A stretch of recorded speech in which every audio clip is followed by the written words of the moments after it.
We're back with episode 41 of the Auld Triangle podcast, where we're going to bring you all the latest and greatest in Irish mixed martial arts news, some wins, some losses. Plenty of stories have happened since the last time that we've been on with you, and anybody watching will already know. But for anybody listening, I'll bring you the sad news that we're not joined by Andy Stevenson today. Andy is away in Tokyo, living the dream over there. Looks like a fantastic trip. He cannot join us for obvious reasons for this one, but we wanted to bring you an episode, so that's what we're doing. Caoilte Barra is with me. He's going to help and guide me through the bulk of this podcast. We have some great interviews with Leah McCourt ahead of her Bellator 300 fight with Sara McMann and John Mitchell, who is going in there next weekend, or this weekend coming, for PFL Europe 3 fight in the semi-finals. They're looking forward to hearing from them. We've got Bellator Dublin to look at. Ian Garry has a fight. Paul Hughes has a fight. And we have some IÚR Fighting Championships to break down. Caoilte, the fun never stops. Once more, shout out to Andy Stevenson. Going by his Twitter, Caoilte, walking around with a pretty clean arse, to be honest. You know what I mean? He's sharing all of the new age toilets over there in Tokyo, making us all jealous over here. All of us are ass wipers over here in living in the modern world. Japan are miles ahead of us. Jesus, I swear they're gonna have TVs in those stalls next, by the sound of things. Stop the light. I'm living through his trip to Tokyo and seeing all of the mad buildings and all the technology as well. I hope he's having a great time. I'm sure you're listening, Andy. I hope you're having a great time. Safe travels back. We look forward to being with you the next time. Caoilte, let's kick it off here with Bellator Dublin. You were up there. You were live in attendance in the 3 arena. A mixed bag of results on the night for Irish mixed martial arts. But, those things happen sometimes. How did you find the event itself? As I said, you were up there. You got to witness it firsthand. Yeah, it was I enjoyed it. Obviously, mixed night results overall, but we're going to get into that. So when I was going in, I was looking around and thinking, geez, it wasn't as busy as I expected to be. You look at all the other events, there's usually crowds outside and everything. It started a bit earlier. It started 4 o'clock was first fight. It was crazy. And someone at the door was after telling me a figure of what potential attendance was. That was definitely completely wrong. So what did they say it was? Oh God, I think maybe less. I think it was around 3,000, maybe less than 3,000 is what I was told by some 3. It wasn't Bellator staff, it was some 3 arena member. And there's definitely more than that in there. I know, to be honest, it definitely sounded like if there was. Looked more than that in there on the night. Yeah, obviously, they had some sections closed off and stuff like that, but they kind of captured the crowd from me looking on from the TV very well. It seemed like there was a good atmosphere there, a good buzz in the arena. Yeah, that buzz is always there. We kicked off maybe about 8 o'clock. Ish, maybe a bit earlier when it started really picking up the atmosphere. By the time the main card came around, the place was absolutely hopping. We got the usual sing-songs from the crowd with some of the walkouts, which is just unreal. The pop off the crowd for the Irish fighters, once again, is just unmatched. That card had to compete with a lot of sport this weekend. The Rugby World Cup, the women's football match that was on the Aviva that brought in 35,000 people. And this card was it was fairly packed inside there, and it really delivered in terms of the crowd. I loved it. That was absolutely brilliant. Despite some of the results, just the atmosphere and everything was just fantastic, and the fights were brilliant too. Yeah, absolutely. Let's talk about the fights. We'll start from the top down. Obviously, the card itself had 21 fights originally scheduled. That one of those fell off during the week. Luke Trainer's fight, which led to 20 fights. We're not going to cover all 20 fights here. We're going to focus on all the Irish trained and the Irish mixed martial artists that were on the card. And we'll start with Pedro Carvalho. He was in the co-main event, Caoilte, against Aaron Pico. A tough task on paper for Pedro. One that, he was confident coming into and had an all right start, but you're dealing with a supremely elite level talented guy in Aaron Pico, and ultimately it was Pico that caught him with the uppercut and finished with a flurry of ground and pounds, and some of those shots obviously went to the back of the head as well. What was it looking like, and what did the fight look like to you in cage side? When watching it, I thought that Pedro's hanging in there. Obviously, he would have been the underdog. He would have been considered the underdog going into this, given the hype surrounding Aaron Pico. And I thought Pedro looked comfortable in there. At the beginning, he was defending some of the takedowns very well, and he wasn't getting manhandled like people would expect, given the fact that Aaron Pico has been hyped for all these years for his wrestling. I think he dealt with that very well. I thought it was quite close to begin with, and then he just got caught with that uppercut. There's a few shots to the back of the head that we saw in the replay, but look, I think once he was dropped and some of those shots were landing, it would have been potentially getting stopped regardless if those shots hit to the back of the head or not, really, but I could be wrong there.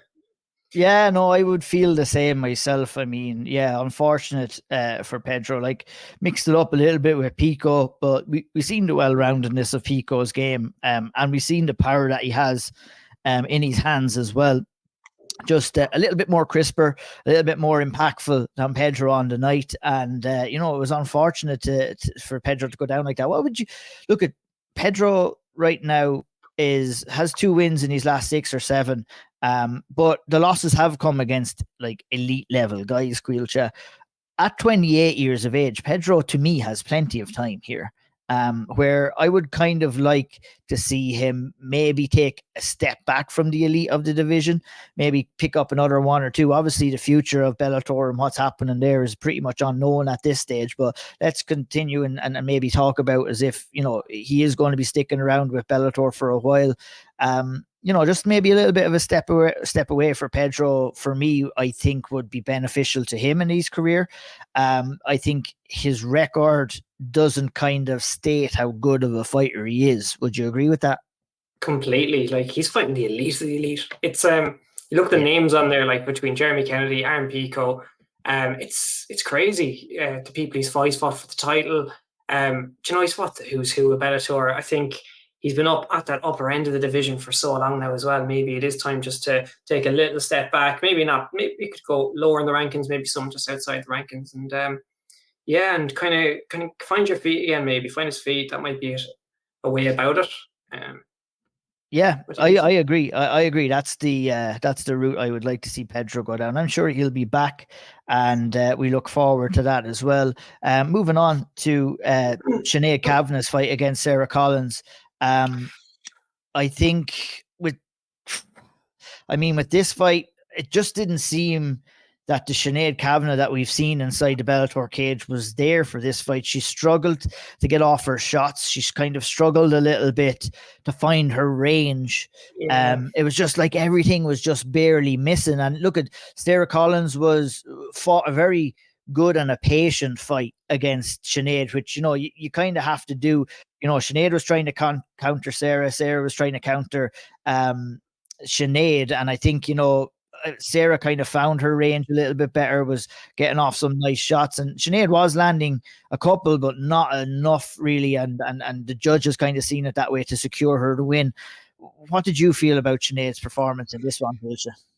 Yeah, look, it's just not the Sinead we've seen in the past, really, is it? As you said there, didn't find the range. Those shots weren't landing, didn't really put it on her as much as maybe people expected. Sarah Collins did very well of keeping outside, keeping away from that range, landing those nice low kicks inside. You could see the redness on Sinead's leg, building up from all those leg kicks as well. And I think that, maybe it wasn't the most exciting fights. It didn't feel, sometimes it felt like not a lot happened. But, it was such a technical fight, though, Caoilte. It was like that's it. They had, Sarah Collins came coming in at 4-0, but like her abilities are much higher than what her record shows. Very good striker, and there was like a lot of respect from both women there, and it really showcased as the fight went on, where you had this kind of technical battle where you're trying to counter punchers, and sometimes when you have 2 counter punchers in there, you can have a fight like this. And it's sometimes we've seen Sinead go into wars. She's kind of steered away from that in recent fights, and I think it's smart for her to do that. But ultimately, it was Sarah Collins who kind of was getting off the better shots, and I don't think there can be any complaints over the judges' scorecards, really. No, not at all. It was a split. When I heard the split, I wasn't really actively scoring it throughout. I was trying to figure out, I would have given it to Sarah Collins 2 rounds to 1. But when I heard the split at the same time, I wasn't exactly too surprised. It was one of those fights, as you said, it's so technical, that there was no real standout moments that would have secured a round for either. So I think, although it was a split, I do definitely agree with the decision that would have given to Sarah Collins. Yeah, absolutely. Yeah, tough one for Sinead. Obviously, that one would have put her right in the mix for a title. And she'll be back as well too, same as what with Pedro. And we move on to Peter Quayle. Jesus, I just felt so bad for Peter. There's no other way to kind of talk about this fight as just feeling terrible that it ended the way it did. The fight ended very early after 26 seconds in round one with an illegal kick to a downed opponent, is what is being labeled as an accidental illegal kick, I guess would be the proper terminology there. With Peter kind of looking to get up from a takedown attempt, a little bit of a scramble. Danielle Michelli kind of threw a kick, flashed right across Peter's face. Peter immediately reacted. There was a cut on the eyelid. There was a scrape on the eyeball itself. And it was a very, very scary incident for a minute and a lot of uncertainty in the cage for Peter. What was the feeling cage side when it happened? Because I remember Peter talking about, like, after the fight, him looking at the coaches, and coaches were looking very concerned, and brought the doctor in to test it out, and obviously the right decision was made. Obviously Peter would not have been able to continue in that either. What was the kind of view for you, and how did you see that kick itself and the reaction after it? When the kick happened, I didn't realize it was after landing. It just happened so fast that you didn't from the angle I was looking at, I didn't see it happen. And look at the replay, and you can see the replay of it landing, and oh my goodness, it looked awful. And then you see how the eye looked afterwards and the reactions, and then you realize, oh, this doesn't look good. It doesn't. And it was rough, and it was very kind of heartbreaking. See, Peter seemed really like upbeat all week. He seemed like he was really positive, and I think he said himself how happy he was and how he felt so ready. And it just, when you hear all that and then it gets taken away so quickly in this mental moment where just unintentional kick. I'm not sure he did throw it with intent, but yeah, I mean, like, it's very loosey goosey with, I mean, like, unintentional. It's like you're throwing every punch with intent, but I don't think, it was just a freak accident. I was like, that's it. I was wondering, was it, I was hoping, like, that McKelly's kind of, your fingernails and your toenails would have to be checked. I don't know whether it was a thing, whether it was a scratch by the toenail, or whether it was just happening so quickly, or it was flashed across so quickly that it caused the cut in that unfortunate spot. But like you said, Peter coming in here, Caoilte, said he had the best camp in recent times for him. Look, we can only speculate here, and I was speculating these last couple of fights where he didn't really look himself. He didn't kind of seem himself throughout fight week, but he did, like you said, this week. Said he had an excellent training camp, felt great in the locker room, and just MMA can be so cruel at times that he didn't get the opportunity to go out there and showcase his abilities. And I want to give him all the credit in the world for coming out and speaking to the media after the fact. He actually requested it himself, I believe, and that takes a great deal after suffering such a scary incident. And even for Peter in that moment, Caoilte, I mean, he must have had a lot of uncertainty around the eye injury. I think maybe he had it checked at that stage, but obviously would have went on to the hospital after the fact just to find out that the injury will be healed up relatively soon and we will see him back.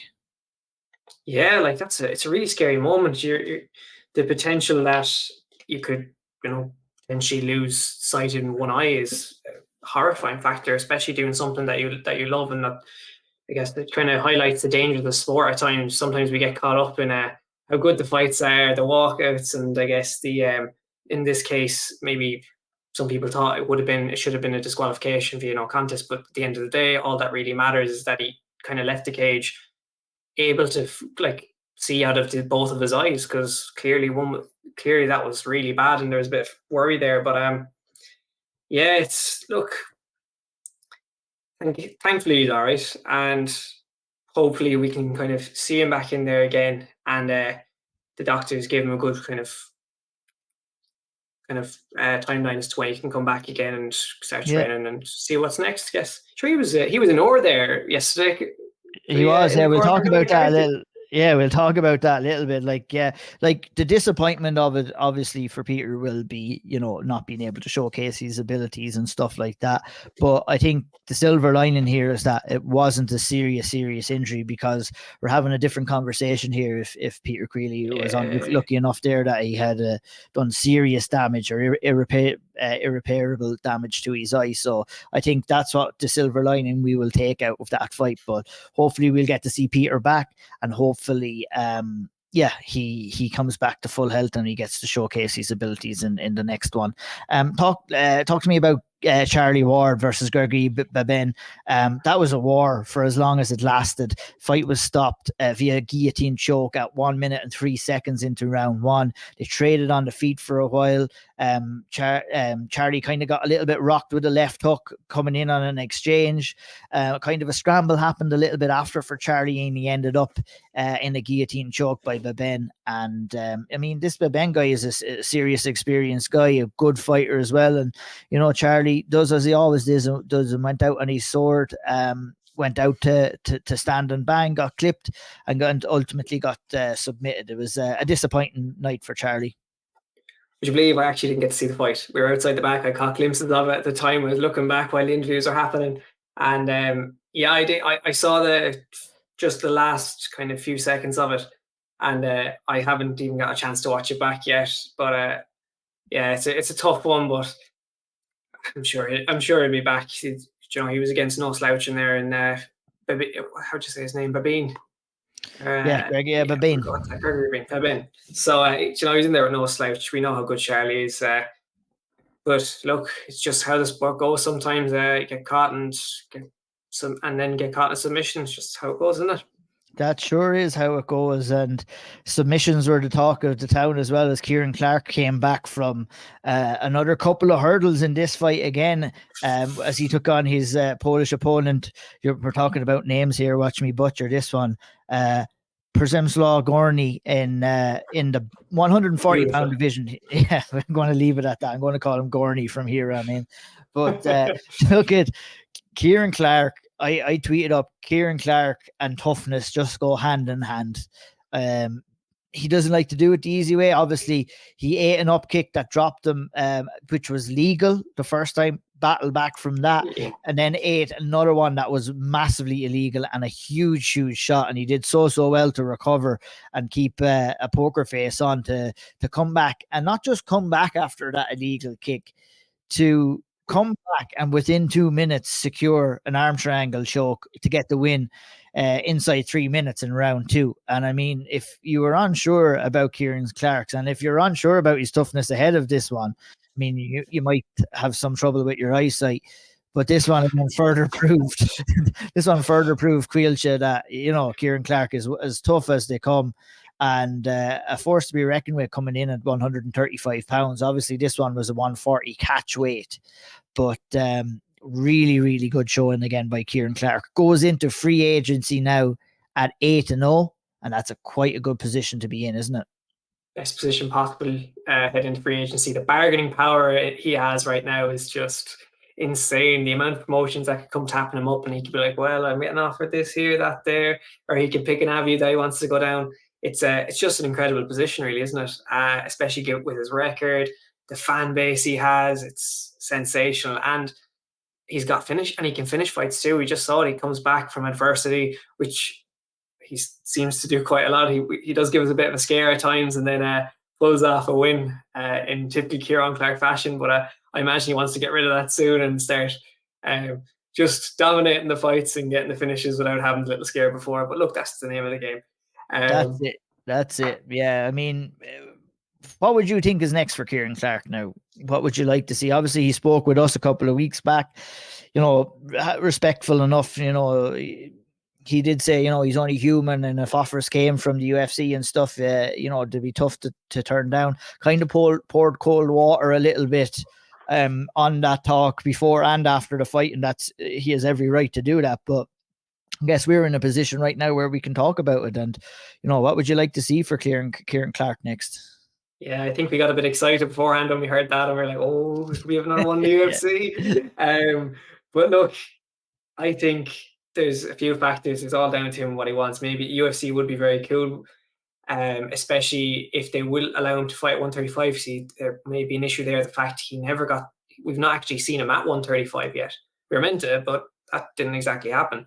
Then the other factor is money talks. So if he gets offered a very decent paycheck somewhere else and it makes more sense than the UFC at this moment in time, then I wouldn't be surprised to go elsewhere. Personally, I'd love to see him on a UFC Dublin card. Maybe sometime next year if that worked out. But who knows? I'm not sure. What do you think? I would be happy to see him in the UFC, obviously. I think for Kieran right now, I'd love to see him just get a good run at 135, getting fight. He hasn't had the best run of luck. He was talking to yourself and the lads there before the fight. They've been kind of flirting with the idea coming down to 135 for a little while. And then, fights have fallen through, or this one was at catch weight. Like, this was supposed to be at 135. He finds out at the start of the week that Gorney, I don't know what, he just finds out that it's at 140. So I would presume maybe Gorney was unable to make weight. I'm not sure what happened there. Pure speculating, but he spoke about that too. So, like, for him, it's getting a clear run at 135 opponents so that you can kind of assess your performance and see where you need to work on.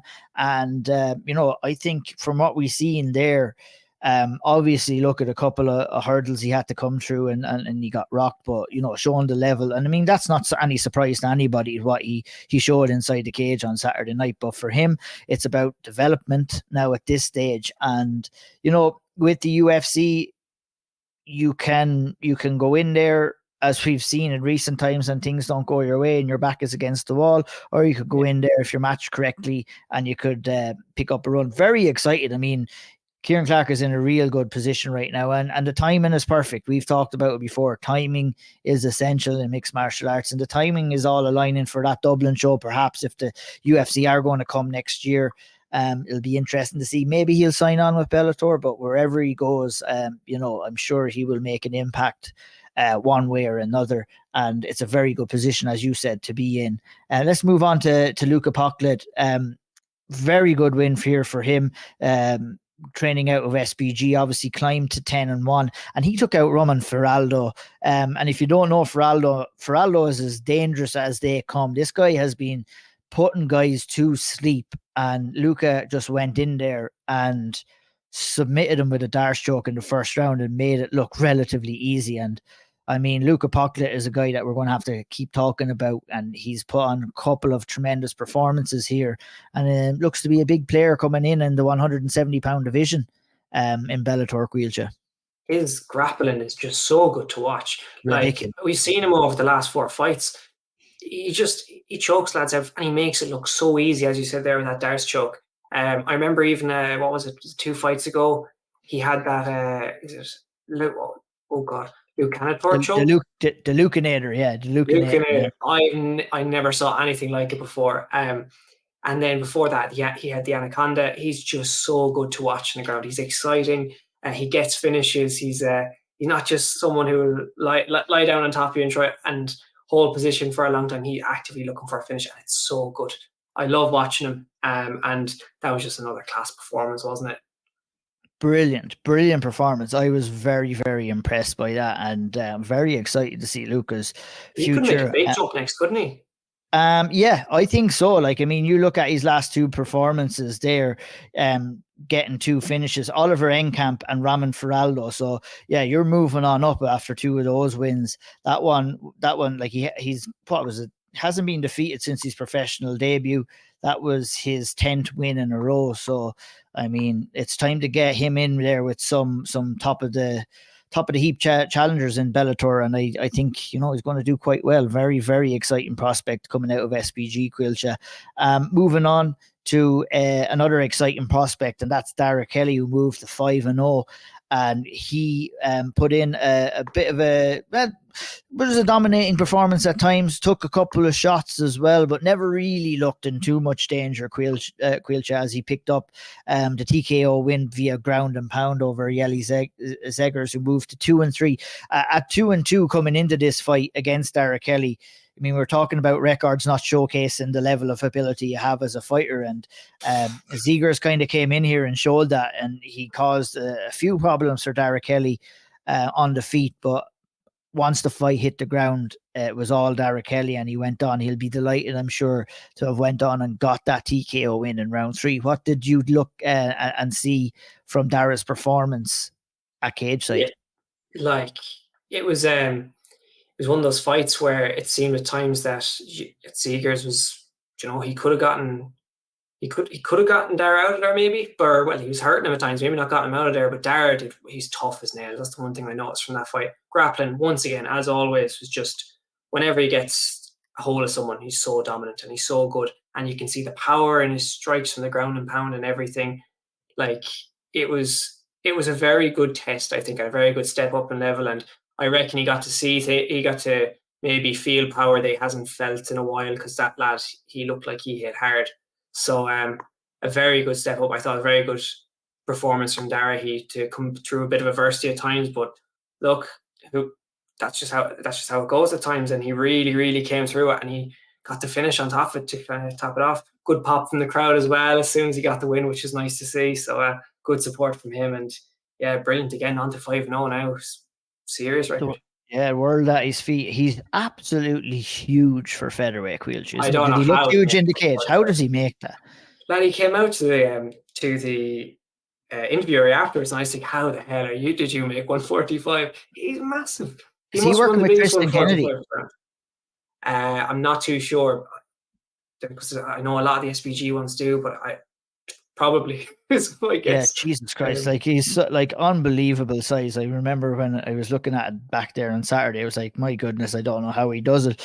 He does a science experiment. It is, and didn't like getting a finish in round 3 just showcases that his cardio has been maintained as well, and I love his mentality towards it, where he always feels that it can be better and always has stuff to work on, and that's the exact mentality that you have, or that you need to have if you want to progress and move up the rankings and be successful. So credit to Dara Kelly, great win there, moving to 5-0. And very impressive performance. Brian Moore, on the other hand, wasn't to be for him. I have a couple of thoughts on Brian Moore. Let's talk about the fight first. Obviously came out strong, won round 1 on the feet. Rodriguez didn't really want anything to do with Brian on the feet once he kind of tasted the power and the quickness and the technical aspect of Brian's game. Came in at the end of round 1, secured the takedown. It wasn't enough to secure Otto Rodriguez the round. In round 2, almost immediately shot in for the takedown again, had Brian on his back working hard. Showed a good top game against Brian. Like, Brian is no slouch on the mat either. So, I mean, credit to Otto Rodriguez and that kind of, and how he progressed into the arm triangle and ultimately getting the finish in round 2. But, Otto Rodriguez moves to 14-1, but it's the same story here, Caoilte, that we've been dealing with Brian Moore for the last number of events. Fighting these really, really high-level guys that have no name. Otto Rodriguez moves to 14-1.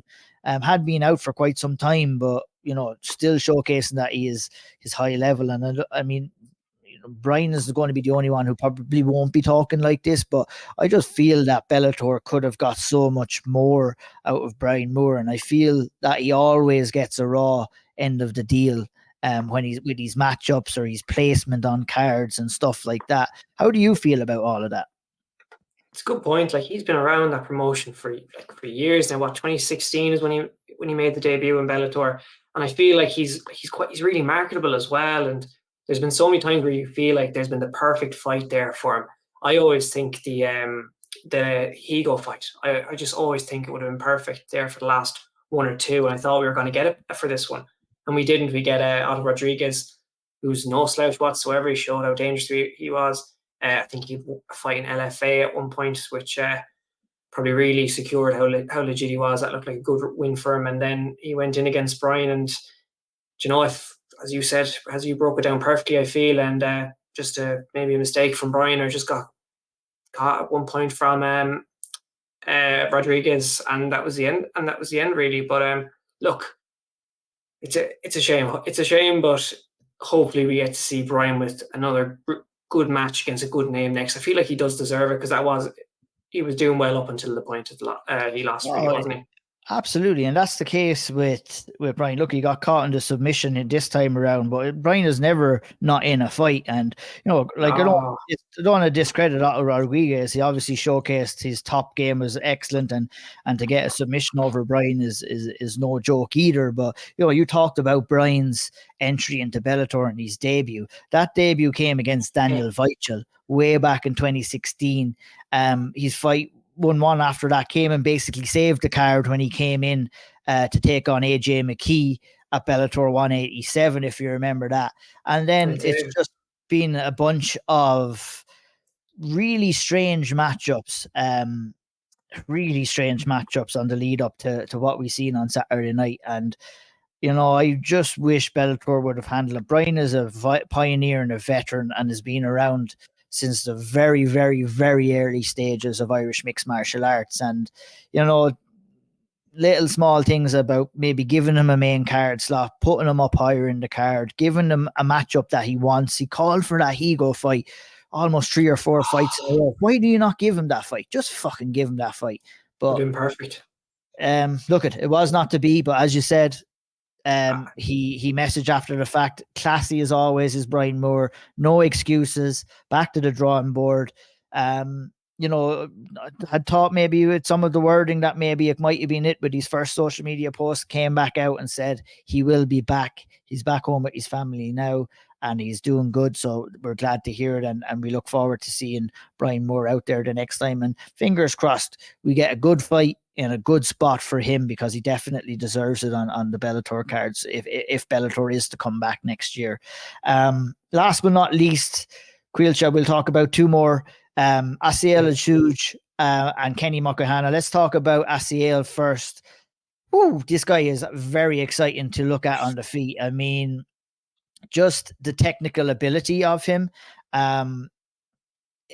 is just a sight to behold when I'm watching. And I can only imagine when you're watching cage side, it's just the same speed, technical ability, and power as well, dropping Hassan in the second round en route to a unanimous decision win for Asiel Hughes. And all the talk is that he's the next big thing coming out of SBG. It certainly looks that way. He's progressing well, 7-1 right now. Would have probably liked to get the finish. It didn't come. Spoke to you guys after the fight, said he's happy enough to play it safe. And, at that level, you can't blame him too much for doing that either, Caoilte. Your thoughts on his performance? So good to watch. His striking is just so slick, and he must be impossible to read for opponents. He's just so good and sometimes so unorthodox with his strikes. And the speed, accuracy is just incredible. A joy to watch cage side. I'm a big fan. I love the striking side of things, and he's so good to watch. One of my favorites to watch in that card. And his opponent Hassan, he didn't really have the answers to anything, really, and I think at times he was just trying to hold Asiel to maybe stop the onslaught of strikes. But fairly flawless performance. Didn't really see him in much trouble at all at any point, to be honest with you. Great performance from him. Loved watching it. Yep, absolutely. Very excited to see Asiel progress up the 145-pound division in Bellator. Hopefully we get him matched up again soon and get to see him more often. The first Irish fighter to come in and compete on the night, Caoilte, was Kenny Mucahana. Came in against fellow undefeated fighter Josh O'Connor. And just met a Josh O'Connor on the night that was a little bit better. Just things went a little bit his own way, a little bit stronger. I think the definition of this fight, Caoilte, was basically, for me, just the strength of O'Connor in the clinch. And he had just a slight advantage there where he felt confident that he could take the fight down whenever he wanted to. And that's exactly what he did in this fight.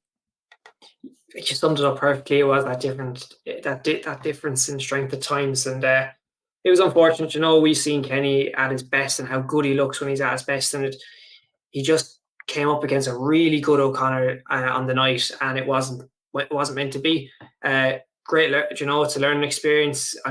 Kenny's young, he's so talented. I'm sure we're going to see him back and probably thriving again, because he's sensational talent, as we all know, really. Oh, 100%, yeah. Kenny moving to 5-1, his first loss of his professional career. We'll be disappointed, but we'll see Kenny back for sure. Like, he lost against a real good guy, Josh O'Connor, moving to 6-0, and you need those lessons. It's essential in the growth, and Kenny will be back to the drawing board looking to level up. And all in all, a mixed bag, a good event for Bellator. I enjoyed the event as a whole. It was a little bit daunting going in Caoilte with 20 fights there, but everything went relatively smoothly at the arena. Outside in the arena watching, we were putting up some interviews and stuff, so great work by yourself and Shawnee and the lads at the event to get all that content up. And overall, a successful event, and it goes without saying, hopefully this is not the last Bellator Dublin event, or not the last event that we will see in Ireland. We spoke with Leah McCourt, who shared some news with us in her interview, but overall, a very successful event, Caoilte. Would you agree? Completely, yeah. As per usual, I think we're spoiled with the amount of Bellator Dublins we get at this point, that they all feel special at this point, and it's incredible. Hopefully they continue for a lot longer. Yep, 100%. Let's move on to some big news that was announced this past weekend as well. We have Ian Garry, who's coming back to fight at UFC 296 against a former training partner of his, in Vincente Luque. Caoilte, this is a great fight. Very excited to see it announced. Ian was calling for Wonderboy. Wonderboy is fighting on the same card, but he will be taking on Shavkat Rakhmonov, and it's very smart booking here by the UFC. UFC 296 currently headlined by Leon Edwards versus Colby Covington in the welterweight division. We have Wonderboy Thompson versus Shavkat Rakhmonov, and we have Ian Garry versus Vincente Luque, and a little bit of a focus on the welterweight division and two of the top prospects coming up in the welterweight division, in Shavkat and obviously Ian Garry as well. What was your initial reaction to the announcement of Ian Garry versus Vincente Luque? I love the fight. I guess it was only a matter of time before we see him get booked against a teammate. I think before I questioned, will he fight a teammate? But it was kind of inevitable, the amount of them that are around that gym in that weight class, really, isn't it? So love the fight, incredible step up. And I think this is kind of the perfect step up, really, isn't it? It was either this or Wonderboy for me. But I say like this, it'd be another big fight that could have massive implications, maybe a Bellator Dublin implications in terms of a headline spot if he does win. Yeah, definitely. UFC Dublin, definitely around the corner, and he'll have eyes on that. But, with this fight, I think, based off what I've seen against Neil Magny, I feel this is a winnable fight for Ian Garry. I love the booking by the UFC and the way they're trying to build him and putting him on this card that will be shared with the welterweight title fight at the top of the bill. Like I said, winnable fight for Ian Garry, but he'll have to deal with the fact that he would have trained with Vincente Luque, and this was bound to happen sooner rather than later with Ian Garry. He spreads himself out a good bit. He's trained at Killcliff with the likes of Luque and Usman and Shavkat as well, and I feel, very, very winnable fight for him here, but he'll have to be very careful against a savvy veteran like Vincente Luque. Would you agree? Completely. As these step ups in competition come, you're going to have the small details are going to make that even more of a difference, and it's going to be that case again against Luque, isn't it? It'll be interesting to see how it works, given that they've trained together before, they probably sparred each other before and might know little bits about each other's game that they might be able to take advantage of. So I'm looking forward to that kind of side of things as well. Definitely. And Yeah, obviously a win would all roads would lead to UFC Dublin as well. But an early trip to Vegas, maybe some of the Irish fans might be looking to head over and maybe and have one eye on it myself. I might head down and take a look at it in December. I don't know whether you're interested, Caoilte. Maybe we could get an Auld Triangle on tour there in Vegas in December. We may have to talk to Andy when he gets back as well. But I think with this fight for yeah. I think with this fight with Ian Garry, I'm wondering what the UFC's plans are, because if we get an Ian Garry win, if we get a Shavkat Rakhmonov win, are we going to see those guys go at it to see who is the next top prospect and who's going to forge their path up to the title? And what a fight that would be at UFC Dublin if it was to happen. Shavkat versus Ian Garry, it'd be unbelievable. But Ian Garry was not the only Irish fighter that had a big fight announced. We also had a fight announcement for Paul Hughes as well. He comes in at Cage Warriors 161 in the RDS in Dublin in October to take on Jan Quaeyhaegens in the lightweight division. He's moving up a division. Caoilte, what's your thoughts on that? Actually came a bit left of field, that one. I was not expecting that fight announcement whatsoever. I thought he was going to be holding out for the UFC, but yeah, he's decided to stay active and get another fight in. I'm surprised it's not for a title. I was actually a little bit disappointed it wasn't for the title. I was hoping that we get a Hughes versus. I wanted the Harvick fight. I would have loved to have seen that, but like maybe if it wasn't a title fight, an interim title fight. Like, I mean, no one would complain. But this is a great fight. Look, it'll be over 3 rounds. Jan Quaeyhaegens coming in here with 3 wins, 3 knockouts in these last 3 fights, and a very dangerous guy. And that's what Paul said in his post about the fight. Is that, you know, Quaeyhaegens is the most difficult challenge that he feels he will get in lightweight outside maybe of the champion. So a win here, will it line up a title fight? Who knows? But you said, you know, you're a little surprised that Paul Hughes didn't hold out for the UFC. I feel he has been holding out for the UFC though, Caoilte, you know, and at this stage it's like, how long can you sit and look at on the sidelines? I'm just very happy that me as a guy who likes to watch mixed martial arts, I'm fucking delighted that we're getting to see Paul Hughes fight again. I wish too it was in the UFC, but you know what? This is a good spot for him. He's coming back home to Ireland. He'll be in the RDS. He'll likely headline the event. I know it hasn't been really announced as a main event. Is it a main event? It's a number 1 contendership fight for the title, but I don't think it has been announced as officially the main event as of yet. But maybe I'm wrong on that, but normally have Andy here to correct me on these things, but he's not here. I don't have the facts today. Yeah, no, but I think it's good though. We need to see Paul Hughes. Event. Yeah, it's main event. Yeah, it is the main event. Yeah, I should have known that. But there you go. Thanks, Caoilte, for stepping in there and confirming that. But that's very, very exciting to see Paul Hughes on that card, which will have a host of other Irish fighters on it as well, which takes place in October. A lot more talk about that fight closer to the time.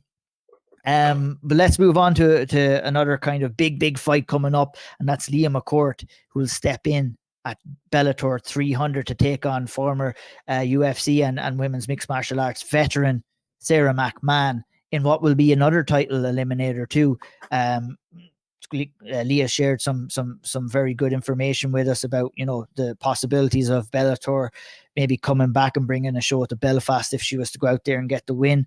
We're going to talk to Leah all about that fight and a couple of other things as well. So I'm going to send it over to myself for that interview right now. And now we welcome Leah McCourt to the Auld Triangle for the very first time. It's a pleasure to have you on, Leah. We were just chatting there right before we went live. You were at Bellator 299 last night in the Tree Arena. How was the event in your opinion? How did it all go down? Did you have fun there?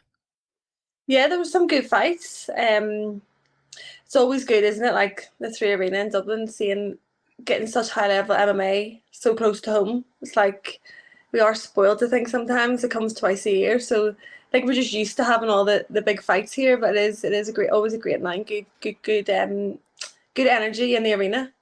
Yeah, we are spoiled. It's good that you actually mentioned that, because there was a time where we would have been absolutely like praying for an event in Dublin. We've had multiple ones here. You've had the chance to go in to compete and main event and stuff like that in the Tree Arena. Does it feel different for you going and watching? Do you enjoy watching it in the Tree Arena, or do you prefer going there and competing there for the event itself? No, I like watching. Like I'm like a bit of a nerd, a bit of a fan. I'm always at the fights, always watching. Yeah, it's nice to sit back and kind of take it in. Yeah, absolutely. Obviously, your fight is coming up. I should have mentioned at the start against Sara McMann, Bellator 300. So that's the next Yeah. event, a big event as well at the same time as well and we'll have title implications as well, I guess, with Sara McMann. Yeah.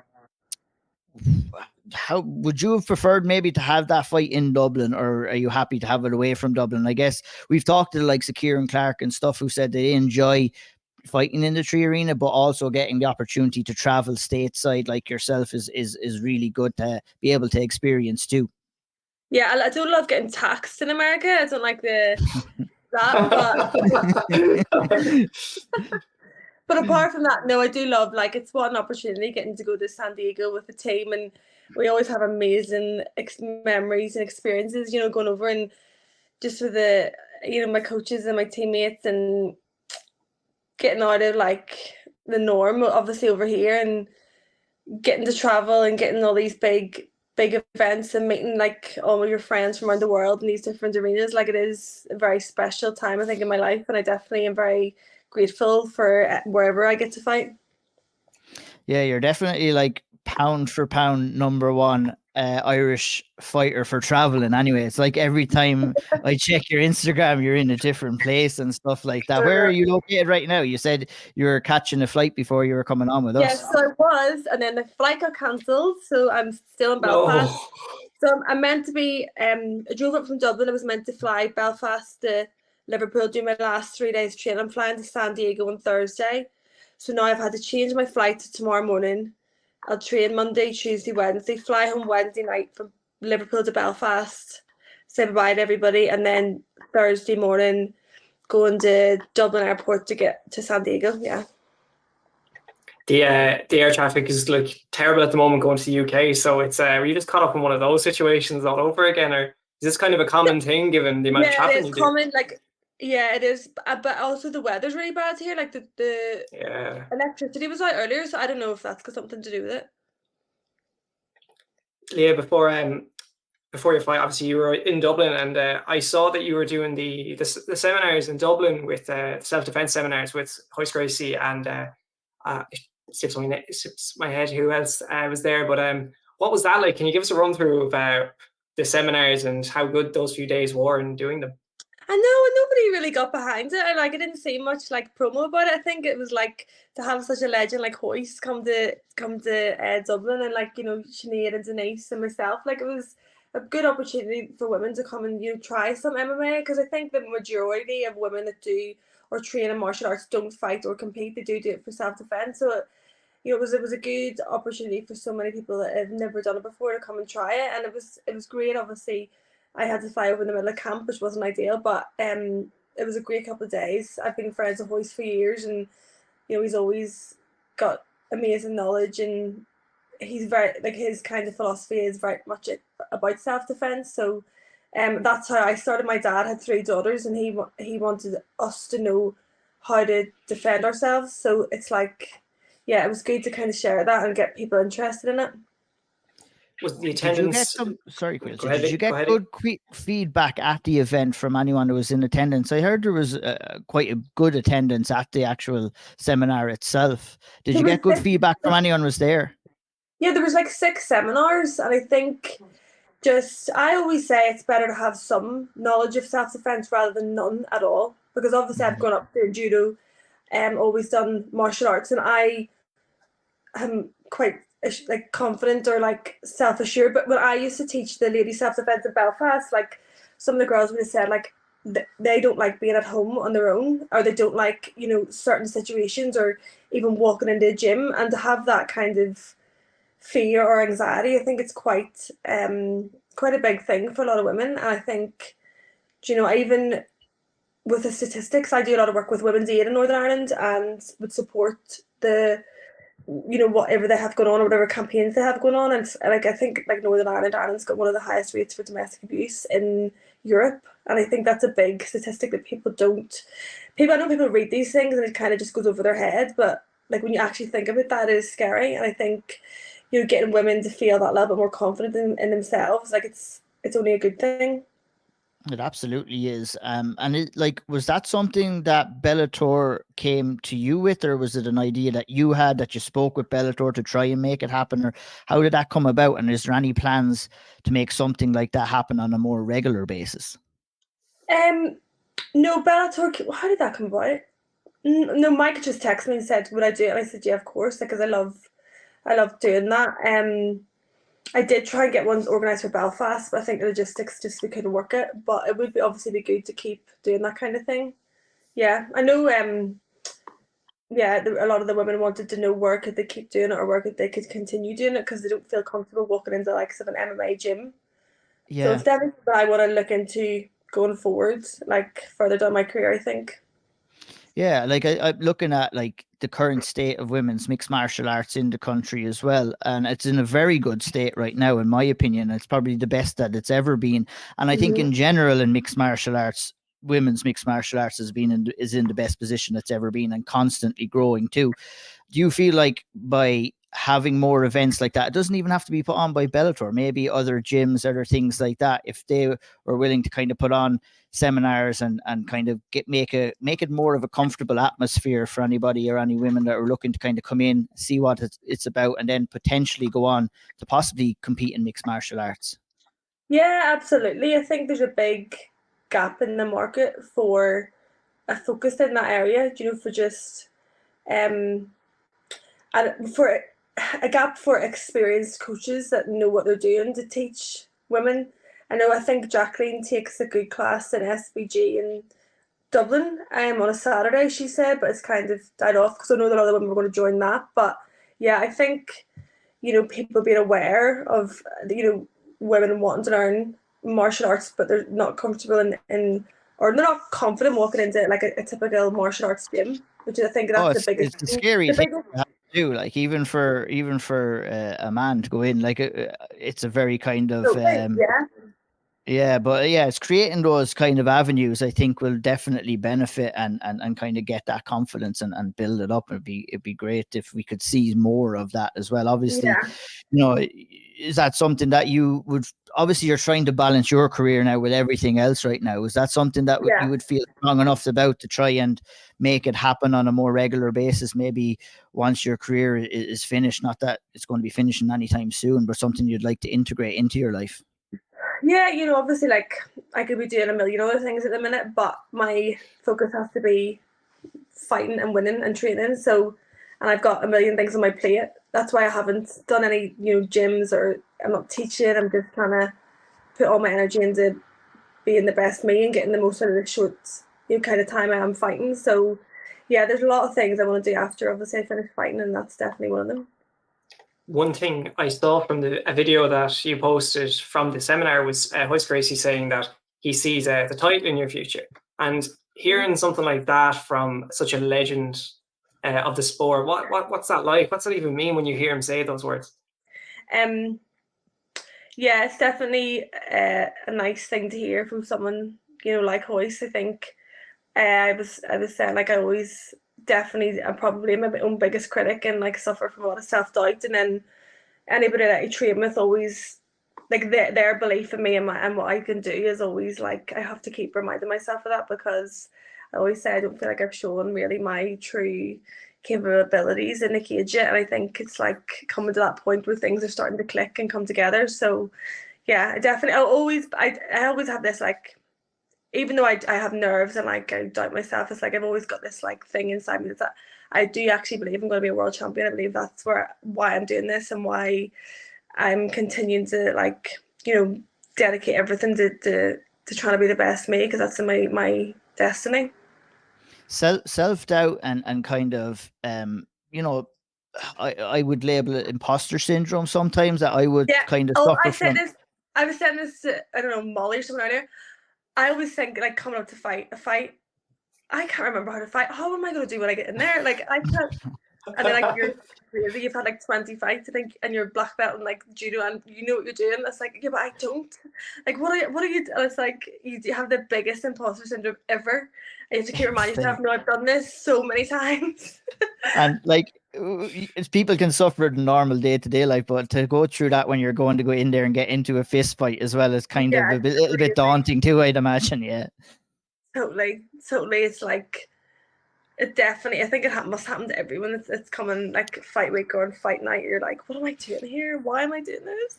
it's about channeling those thoughts into kind of maybe positive actions and stuff. Is it obviously the mental side of mixed martial arts is such an important thing to kind of try to master as well, and very difficult. Is there anything that you especially do to kind of maybe counteract those thoughts, or to assure yourself that you can fight? Like, for you, as you said, you're telling yourself you can fight, but anything that you do to assure yourself, no, I'm just talking nonsense here? Do you see a sports psychologist? Do you integrate any of that kind of into your kind of schedule? I not a sports psychologist as such. I do some work with Dave Wood. He's in New Zealand and he works with like a lot of the guys from like Izzy and the New Zealand team. He's like a breath work coach, and he works kind of has like breath work and stuff for people in like high pressure environments. He was like, I think, a paramedic or whatever he was, and he's amazing. He's like I call him, he thinks I'm crazy. I'm like, he's been through a lot of camps with me, and I would always kind of check in with him. But I am a Christian as well. I always believe like I have to keep praying and believing that this is like, there's a reason why I'm doing this. It's not just for my own selfish reasons and ambitions. That's a big part of like calming me down. And although I have like nerves and doubts, like the minute I go into the warm-up room, I'm so calm. It's like, that's where the only place I'm calm is like the warm-up room before the fight. That's where I feel like most, you're okay, you're here now, it's all done. All the traveling, all the training, all the dedication, the cutting weight, leaving Isabella, it's like you just have to go and fight. Like you mentioned your faith there, is your faith something that you kind of want to rely on in those moments of doubt to try and get you through, and like to kind of just tell yourself you are going on the right path? Yeah, I think it's more like, I think, I always believe that everyone has like a purpose in their life or like a plan, and then there's going to be, whenever you set out to do something, it's like whether it's God given one of your gifts, there's always going to be the opposite side trying to like stop you and like have voices and like have negative impact in your like mindset to try and sway you from that. So it's like just constantly having to remind yourself that there's going to be like a battle in your head all the time. It's like a battle of the mind. There's a great book I've read before called Battle of the Mind. It's like having to control that. Not that I do that very well. I'm always like, but yeah. You're over at Next Gen. You've been doing a lot of preparation there over with Molly and everybody else over there. What I've seen from you in your latest performances is a real level up in your striking, Leah, and a real confidence about your striking as well.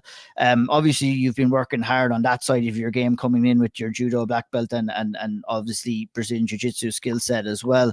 Was it important for you to kind of level up in the striking department to kind of match the other level of skills to more maybe make your game a little bit more well-rounded? And how, like, is that a fair assessment from me to say that? Really, do you feel that you have made good jumps in your stand-up in recent fights? Yes, so I mean, this is my third camp over Next Gen, so I go over on a Sunday night and train until a Friday and then fly home. So I'm with Isabel at the weekends in camp, and then during the week I'm in Liverpool. But yeah, like I've always been really close to Paul Rimmer. Since the start of my professional career, I've always went over and trained in Next Gen. So, and if I could have done earlier in my career, it would have been where I would have went. But logistically with Isabella at primary school and stuff, I couldn't have done that. She's obviously the priority whenever I'm trying to work out where I'm going to train.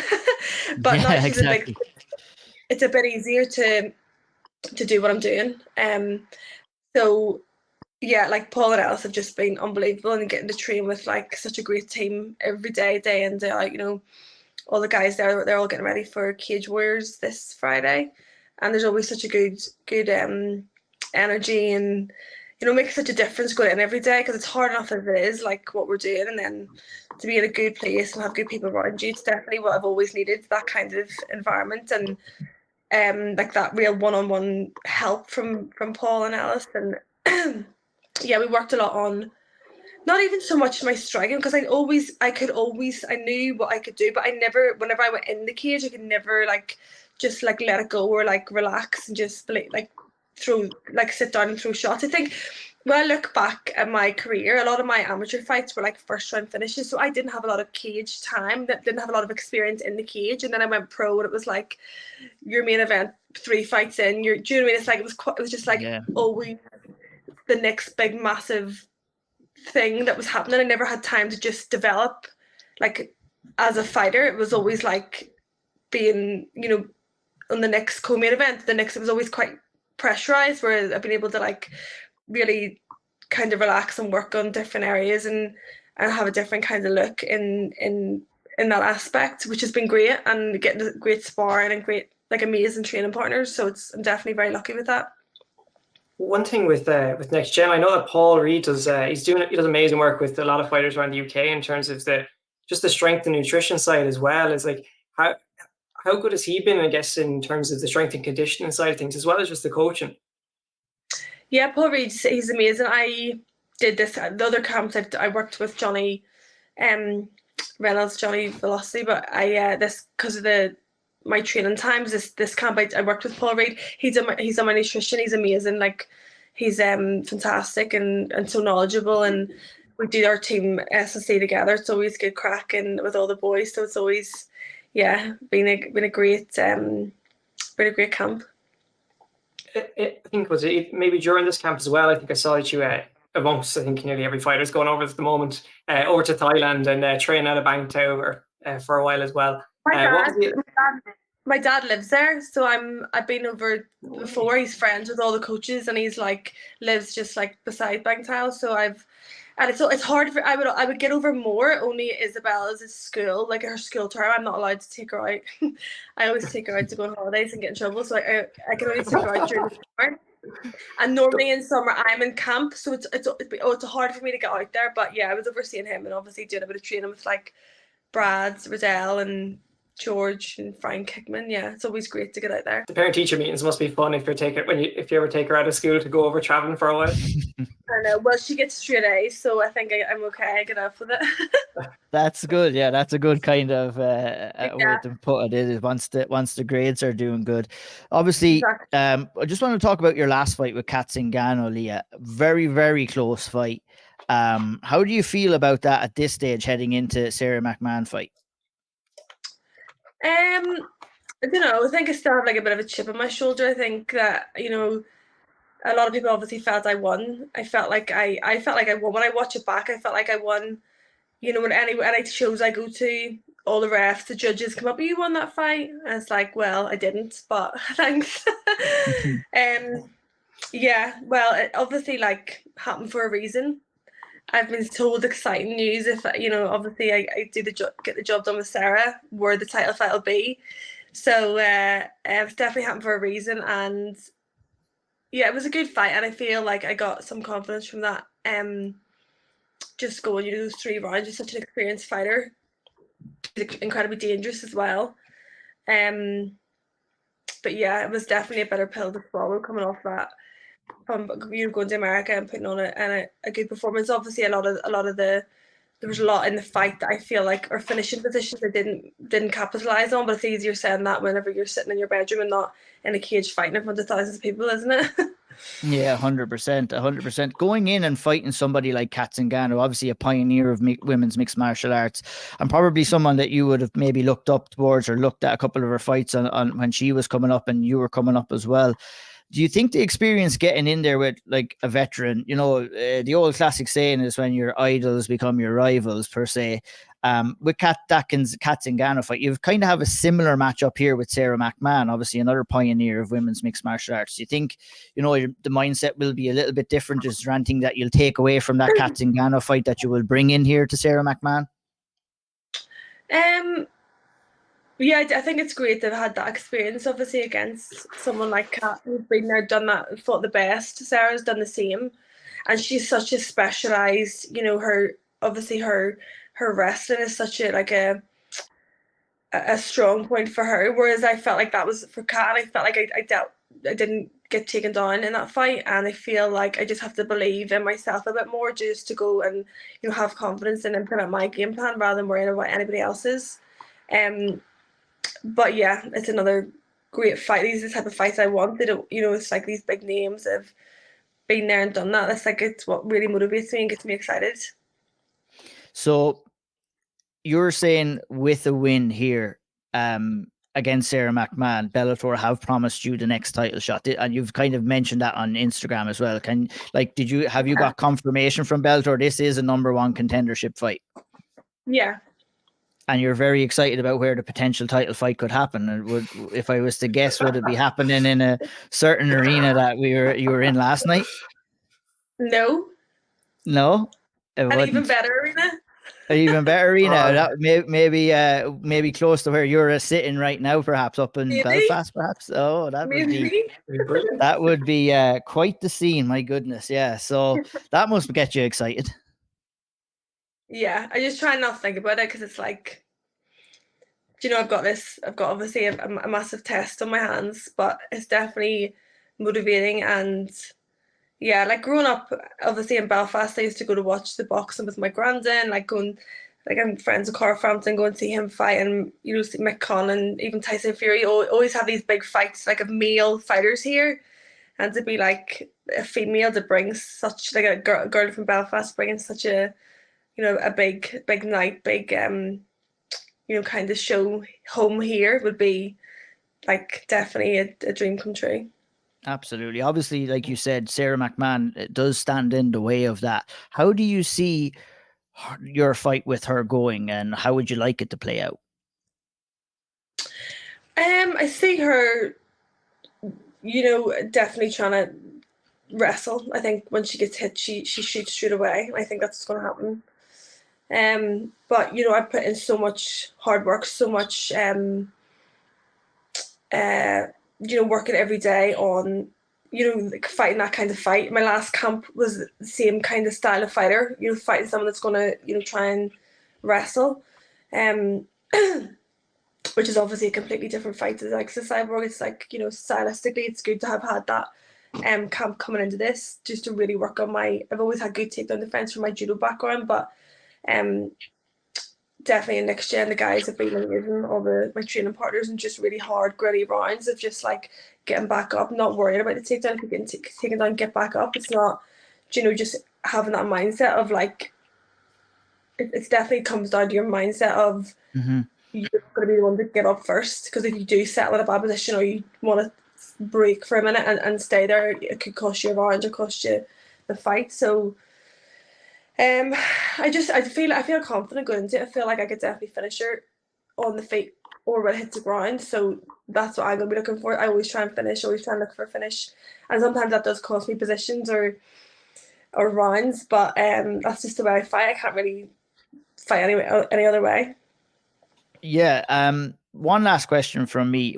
One thing I've always admired about you, Leah, is how you created your own success inside the cage and also outside the cage, and you've done so yourself. Like there's no manager involved, I don't believe. You don't have any management. You create all these opportunities for yourself, and it was a point of conversation that came up during Ian Garry's last fight where they were going over and back, where Sean O'Malley was pretty outspoken on MMA managers and per se. And I'm not asking you to attack MMA managers, but there is opportunities out there without managers, and you're a prime example of that, really. That's one thing I've always admired about you, and how you've kind of created your own success for you, both inside and outside the cage. Yeah. Suppose coming up through the IMMAFs and winning that and having a bit of credibility through that, and I definitely believe that you don't need an MMA manager to make it. Maybe some people can't, I don't know, negotiate, or that isn't their area. Some people might not feel comfortable, whereas obviously that is a good, and it might be a good thing for them. It obviously depends on a certain person, but I do think there is a lot of people that are out for themselves and exploit other people for their own personal gain. So yeah, it's definitely something to be wary of, young fighters, if they're sign into these big, they get promised the world and they get delivered nothing. Do you know what I mean? You see it all the time. Yeah, 100%. Would there be any advice that you would give to, like, direct advice or any good advice that you've picked up yourself, or things that you realize that you might share with up and coming fighters, and how to kind of forge the same path that you forged for yourself? So no, I think I don't really know. I think it's like just obviously building relationships with people yourself and being able to conduct yourself and speak and believe that you can speak to people directly. You don't need to speak through someone. I always think that I could do a better job than anybody else could do for me. That's why I've always done it. But some people might not be able to do that. They might need a bit of help. But definitely I would be trying to do it on my own first. 100% good advice, and it definitely has worked too. Go ahead, Leah. One last one before you go. One thing I've been eager to ask is I know last year you got to, outside of fighting, you're busy as well, and you got to go off into the Dominican Republic, I believe, and you got to film this TV show, Go Hard or Go Home. What was that experience like? Because it came completely out of left field. It was actually Bellator that set that up, and it was actually David Green and Mike said to me, they're looking for someone, would you do it? And it's so not me. Like, I would never do reality TV. And I was like, no. And they were like, no, we really think you should do this. It's a good opportunity. And I was like, oh, right, okay, I'll do it. And it was the best time of my life. It was just the most amazing experience. Met the most amazing people. We were in the... I knew that was going to go. Oh, man. I'll just let you, you fire ahead. Just talk about the TV show. Yeah, so that was like, we were in the Caribbean for a month with the best cast of people ever, and nobody knew what was going on. We were all just thrown at the deep end, all flew from all different parts of the world. Like the warriors were we had the best crack. I had 4 weeks and like the best time of my life. And like, when would you ever get to do that? Like in the middle of my career, and never really get to travel anywhere if it's not for fighting. And it was unreal. And they're hopefully going to do a season 2. I'm still obviously best friends with a lot of the warriors, and Adele was up at my gym the other day and she says there's talk of a season 2, so fingers crossed that happens. Yeah. Nice. Well, we could keep you here all day, Leah, but we won't keep you any longer. We will be tuning in on October 7th, Bellator 300. It's a massive card. Thanks so much for taking the time. Leah McCourt versus Sara McMann, Bellator 300. You'll be able to tune in on Virgin Media. You'll be able to tune in on Showtime in the US to watch that fight with Leah. We wish you the best of luck in that fight, and hopefully you'll be able to bring a title fight back to Belfast if the result goes your way. Yeah, thanks so much. See you later. All right, great to hear from Leah there, and we'll move on and we'll stay with women's mixed martial arts, Caoilte. October 27th in Boston, Danni McCormack will defend her Invicta strawweight title for the first time against Karolina Wojcik. Very excited to see Danni McCormack back in action. All the talk was a possible Invicta Dublin show. We didn't get the Dublin show. We got as close as we could without landing in Dublin at Boston. And big fight for Danni. Massive. I think she put it on social media about how I think she's the first woman to headline an event, a combat sports event in Boston. Is that correct? And I think that's right. Yeah, she said that to me. Go ahead.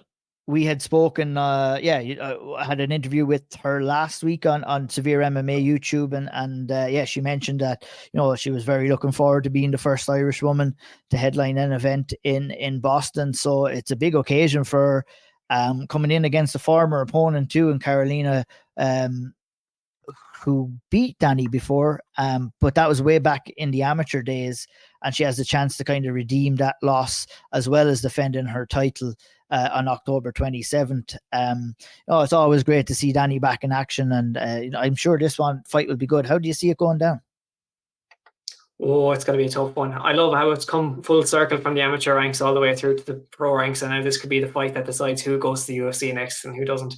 The way Danni's leveled up over the last few fights has just been different. It's been a whole different gravy. I think she's after seeing Karolina, and she was on the same card as Danni for one of them. I can't remember which of the cards it was, but I would see it going for Danni. I think she's going to successfully defend the belt. It will be a very tough fight though, and I think it could be a barn burner, to be honest. Absolutely. I would tend to agree. This always is with Danny. You know, head on over there and check out that interview on the YouTube channel with myself and Danny.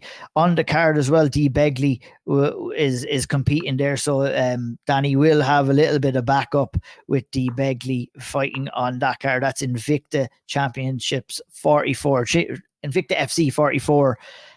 With Dee Begley and with Danni McCormack fighting on that card.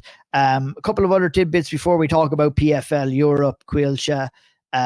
First 2 episodes of Octagon Challenge are in. Very entertaining so far. What are your thoughts on the episodes and the action and what you've seen so far? I love it. I think you get to see the personalities of all the fighters. You get to see them get to see everything, get to see the weight cut side of things, how they act in the house, living together. I think Octagon have done a really good job at this, just how they've structured the whole thing, the different challenges, the forfeits, how the fights are arranged. If you lose the challenge, the other team gets to choose the fight. I really like it. I think I'm enjoying it more than I enjoy Tough, to be honest. I think there's a lot more to this at the moment, and they've seemed to put a hell of a lot of money in it as well, which is even more impressive. And it's a great platform for these lads. Like, I really hope it takes off a bit. And there's been some mixed results for the Irish in the first 2 episodes. They haven't won any of the challenges yet, so got work to do over the next few. So I don't know if you have the chance to see it, but they're incredible. I haven't. I'm saving a couple in the tank, and look at what we'll probably do on the Auld Triangle here is we'll let the kind of episodes kind of play out, and we'll bring a couple of the lads on closer to the finals just to talk about everything that's happened. But I'm looking forward to seeing them, letting a couple bank up there. I'll definitely give them a watch, but I look forward to watching and talking to the lads down the line. Owen Sheridan, after coming off a big win in his professional debut, is back in action October 20th at Anthony Pettis FC in Manchester. He joins a couple of fighters, Caoilte Kikyo, Jake Nye, Lewis Byrne, Matthias Sarahofs, and Alex Budoy as well on that card. A lot of Irish fighters heading over there, Caoilte, and I think I seen something from the Anthony Pettis FC, APFC, that they're looking to hand out a couple of contracts and stuff like that will be up for grabs as well. So very interesting to see. That card is stacking up nicely, isn't it? It really is. Like, they're making moves around Europe at the moment. It seemed that they seem to have taken a really keen interest in the UK and Ireland and signing lads to the that Showtime Group management company, and then having a lot of lads compete on first card in Europe as well in Manchester. So it looks like really looks like a fantastic card. Some great amateur fights, probably some lads who may be looking to go pro after this, and then you've got the early pro lads heading in there trying to build on their records. And look, really, really good, and hopefully they keep coming back to maybe the UK, maybe see them in Ireland eventually as well. It'd be really cool, and Anthony Pettis is going to be there himself to make it even better. Nice one. Showtime in the heat of the action. He's doing some great things. Obviously, we've seen Ger Harris fight on his card before as well over in the States, and it's good to see. They need to get him on commentary. They do. They need a couple of high performance moves and let Ger Harris go on in the boot, and the rest will be history, as we say. Carol McNally will come back at Cage Warriors, you hear me? KSW, KSW 187 to take on Tobias Lee. Great to see King Carol back in action, and he's obviously disappointed after his last loss. He has the chance to come in here against Tobias Lee and kind of right those wrongs, Caoilte. 100%. I think it's a really good fight for him as well. I watched a bit of Tobias before the 2021 IMMAFs, and he's since gone on to the pro ranks, and now he's making his KSW debut against Carl, who's been in there twice now. So great fight. I feel like a big opportunity for Carl to get back in the win column, and just buzzing to see him in there and see the Irish around the different promotions in Europe. 100%. Yeah, great to see all the Irish talent spread out, which brings us to PFL Europe, where we have another 3 Irish guys in kind of competing on that card in Dylan Tuke, Franz Malambo, and John Mitchell, who we'll talk about and talk to in just a couple of minutes as well. But let's talk about Dylan and Franz first, Caoilte. Big fights here for the 2 lads coming in to into the semi-final section of the PFL card. How do you feel that the guys are going to get on against their opponents at PFL? Tough fights. Like, there's no easy fights inside this tournament whatsoever, to be honest. Dylan's got a serious task ahead of him in Jakob. I think he's obviously more than capable. I would have France down as probably the favourite in that bantamweight bracket. I think he's, we've all seen how good he is. He seems to thrive in these tournament styles as well, as we saw with Combacha, even in the amateur ranks. So I would have him down as favourite, despite having a really tough test in Francesco Nuzzi.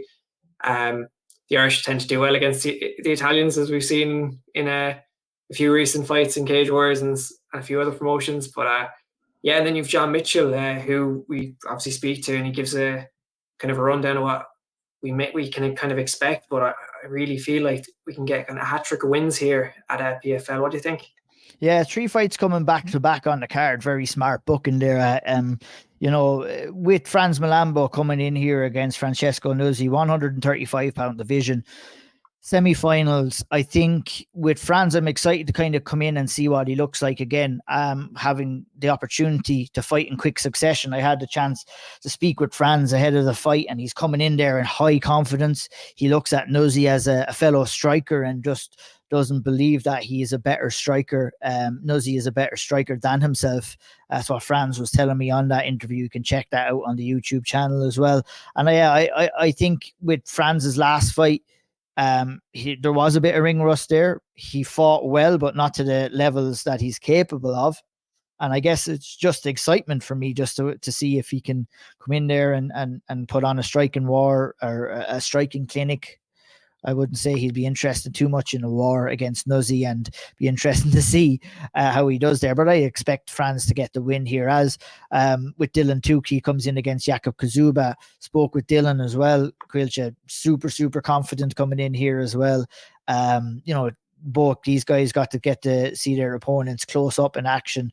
Dylan will have the chance to go to the finals in Dublin. He spoke about his excitement there, but potential banana skins for all 3 guys here, I would say, for Franz, Dylan and John Mitchell. But if all of the guys go in and perform to the levels that they're capable of, I would expect 3 wins here for Irish mixed martial arts. And Dylan Tuke obviously in the semi-finals at 155 on one side of the bracket, John Mitchell versus Alexander Shizov in the other.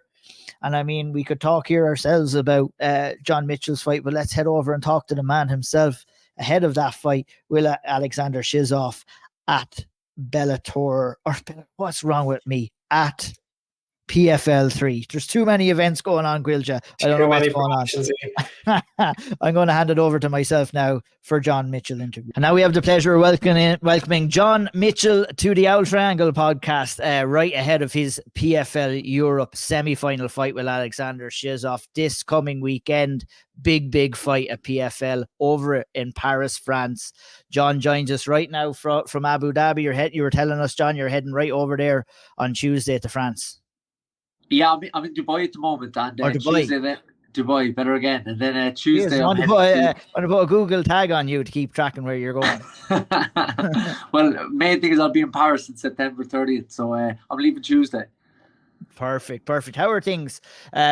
You must be excited to be back on the big show. Obviously, you had a taste with UAE Warriors. You took a couple of fights on the regional scene over there in Dubai or whatnot, in Abu Dhabi.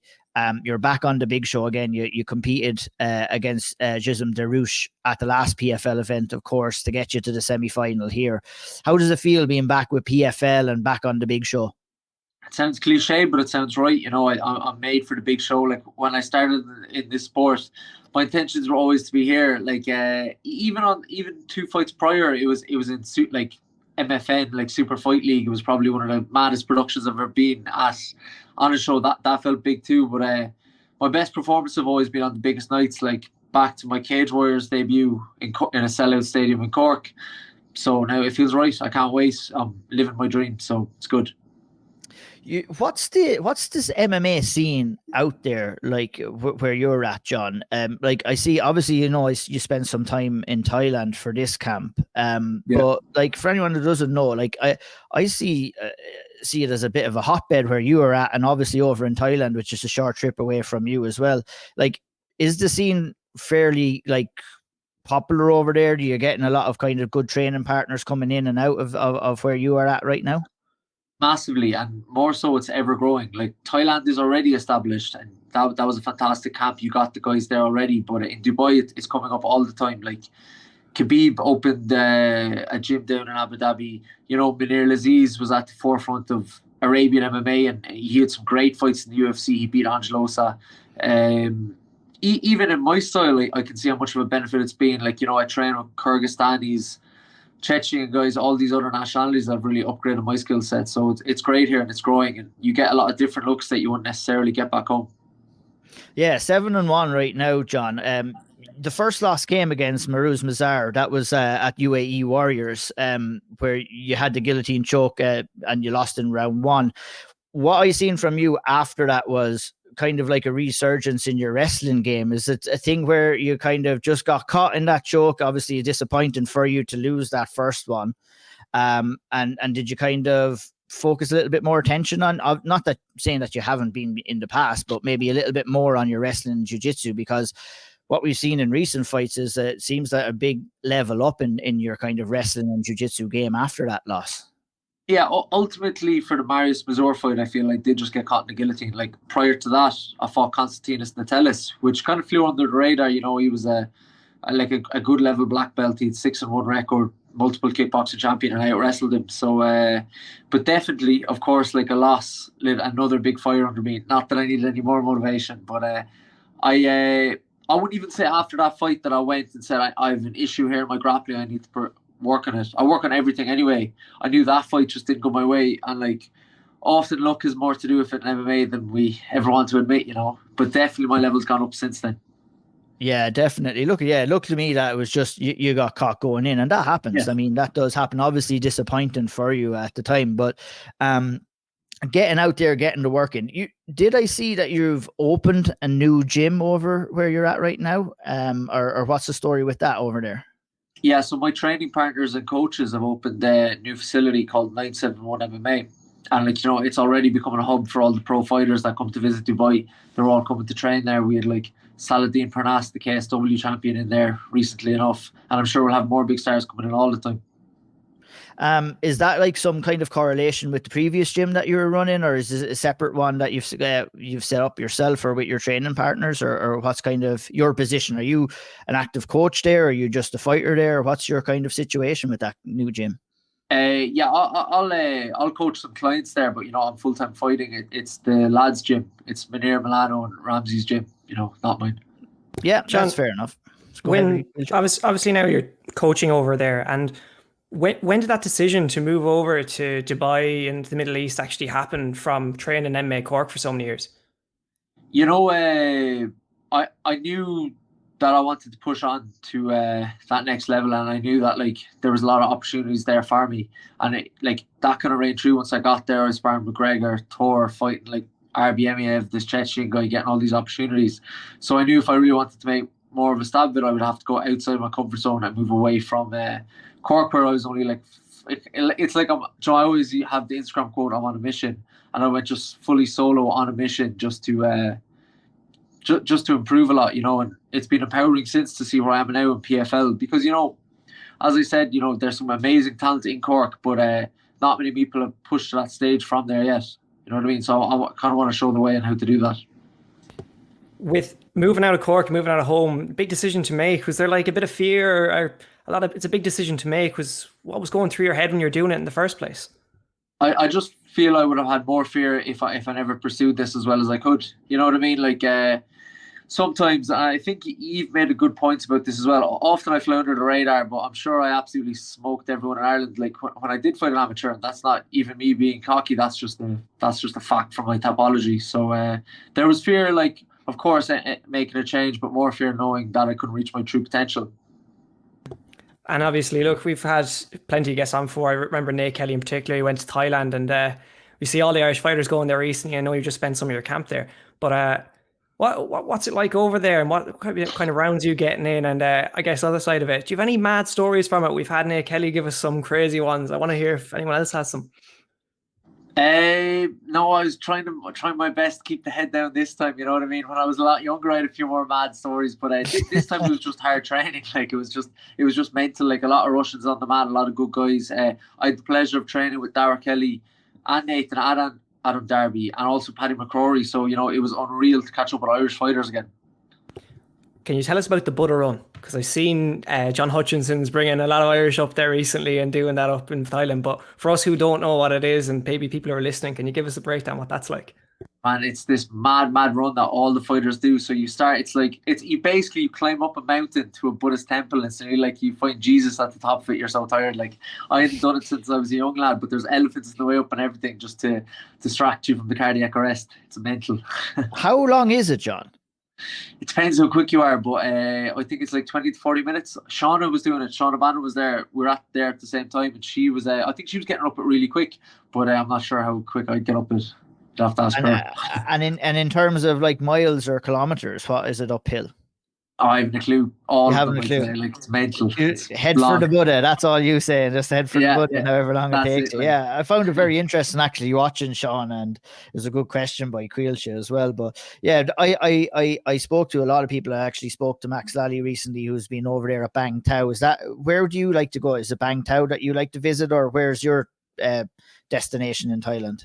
Yeah, so Bang Tao with the Hickman brothers and Brad Riddell, and it was an amazing camp. Like. So inclusive, top of the range facilities, and like it was unreal, the training and the partners. I usually don't really level up in the fight camps, but I feel like I leveled up massively. And then on top of that, I was able to go to like John Hutchinson in Tiger just for boxing, just for John there, and that was great as well. So I'll definitely be back. You were talking about yourself being under the radar, and I feel it's kind of a similar kind of a way we could explain John Hutchinson as a trainer as well. Very, very established trainer, has been over in Thailand for many years. In your experience with John, what do you feel he brings extra to your game? That lad's worth his weight in gold. You know what I mean? Like Thomas Cardy was there when I was with him as well. And like when I'm training with John, he's just showing me stuff that I feel like I should have been doing forever. Like when I fought Gayson Dariush, like, that lad was proven the best striker on either side of on any of the brackets. You know what I mean? And he didn't hit me once in the head and that was down to the wrestling. But before the wrestling, all the head movement and stuff I'd done with John, like he's unreal. And like I think often when you get boxing coaches, they can be a bit stuck in their ways. They don't really understand. Like I thought John was an MMA coach nearly. Like he was unreal, and also like he's very, very motivating. You know what I mean? Yeah, I see a lot of his videos, and it is quite good to look at it. Caoilte, were you looking to come in there real quick, or? Yeah, no, but just before that Darush fight, I recall one thing in particular is that you were after announcing the signing for PFL, and you got an exception, was it, to take a fight in Matrix Fight Night? I believe it was in India or somewhere. Yeah. Did you feel like there was a bit of a massive risk there of your losing the potential to fight in this tournament by taking that fight? Nah, sure, fuck it. Like, I was like, it was a good opportunity. I couldn't wait to get over there. Like I was fighting. It was actually, man, that was such a pleasant experience this year. Like some lad came over and did a big documentary of me in Dubai getting ready, because I was fighting their star. Like, you know what I mean? I was fighting this lad, Captain Crazy, and man, it was just so funny. There was so much, like, it was surreal. Like at the press conference, there was so much shit talk. In the hotel, there was so much back and forth, and like, man, they splashed out on us as well. Like the fight purse was unreal. Like they treated us like royalty. Like when we were driving in the bus to the venue, there was people like chasing the bus and everything. And then, then I knocked him out in 1 minute. It was madness. Like it was class. Insane. Like when I was in Thailand, I still had Indian boys coming up to me like, "Oh, you knocked out Captain Crazy," because he was kind of like the heel of the promotion. You know what I mean? Yeah, that's crazy. How many? I remember I watched back that fight. There was a lot in the crowd there. That was a big stadium, big venue, like you said at the start there, was it? How many people were there? I don't know, fucking loads anyway. Loads. You know what I mean? It was unreal. Like I've such fond memories of that, because I know it's a risk to fight for PFL, but like, when I was an amateur, I was extremely active, and fighters fight, don't they? So they offered me the fight. I couldn't wait to do it. You know what I mean? 100%. What was the story with sorry, Ian, they I remember on commentary when we were listening, I think they asked you afterwards as well. They were calling you the an Irish wrestling champion. Yeah, I didn't really know you had. That's the exact question I was going to ask him too. Where did that come out of? Do you know, this is great. We have a lot of things to clear up because it gets lost in translation from Dubai to here, right? So basically, there's a load of like really good Kyrgyzstani wrestlers, and like Joe, in Ireland we might grow up boxing, they grow up wrestling, yeah. So I'm always joking with them because they're always like, there's no such thing as an Irish wrestler, you know what I mean? But I always tell them, I was like, I'm the best wrestler, like I'm Ireland's best wrestler, even if I'm messing, like, and I'm like, so they always call me Irish wrestler because I take them down, you know what I mean? Or even the Dagestani guys, I've been taken down, you know what I mean? So so then your man was interviewing me before the fight, and Atabek, one of the Kyrgyzstani guys, was like, oh, this guy, very famous Irish wrestler, and then they called it out in the fight. They took literally everything I said literally. Like one fella said to me, he was like, why did you get into fighting? And I said, completely joking, I was like, sure, I was always hitting lads growing up, so I might as well get paid for it. And they put it in the fight. Oh my God. Yeah, it was something that like stuck out to me from watching that fight when it said, and the commentator said, and now Irish national champion John Mitchell. And I was like, what? What is this? Yeah. You should have played into it though. You should have got the green singlet on and went out to the weigh-ins maybe and really played up to that. But is that something that's kind of coming into your game now with your recent kind of integration into grappling? And we're seeing it a lot more in your fights. It's like, but what a lot of people might not realize is that you're well established at Muay Thai as well. So we're seeing a well-roundedness now at this stage of your career in your game. Yeah, this is a great thing that I believe, like a tournament for PFL so suited me because you know, when I was in Ireland, generally I was considered a striker. You know what I mean? Like when and they were saying the way to get John is to take him down. Even way back when I fought like Ivan Benita and all these boys, they were like, take him down. You know, he's got no grappling. In UAE, they labelled me as a grappler. You know what I mean? Yeah. So in PFL, like generally I honestly just believe I'm good everywhere. Like I've knocked lads, I've submitted lads, TKO'd lads. So I just played to the opponent. Like same PFL when I fought Gaysom, you know, like I said, he's such an established striker. Sure, it was probably the easiest fight of my pro career. You know what I mean? I just took him down.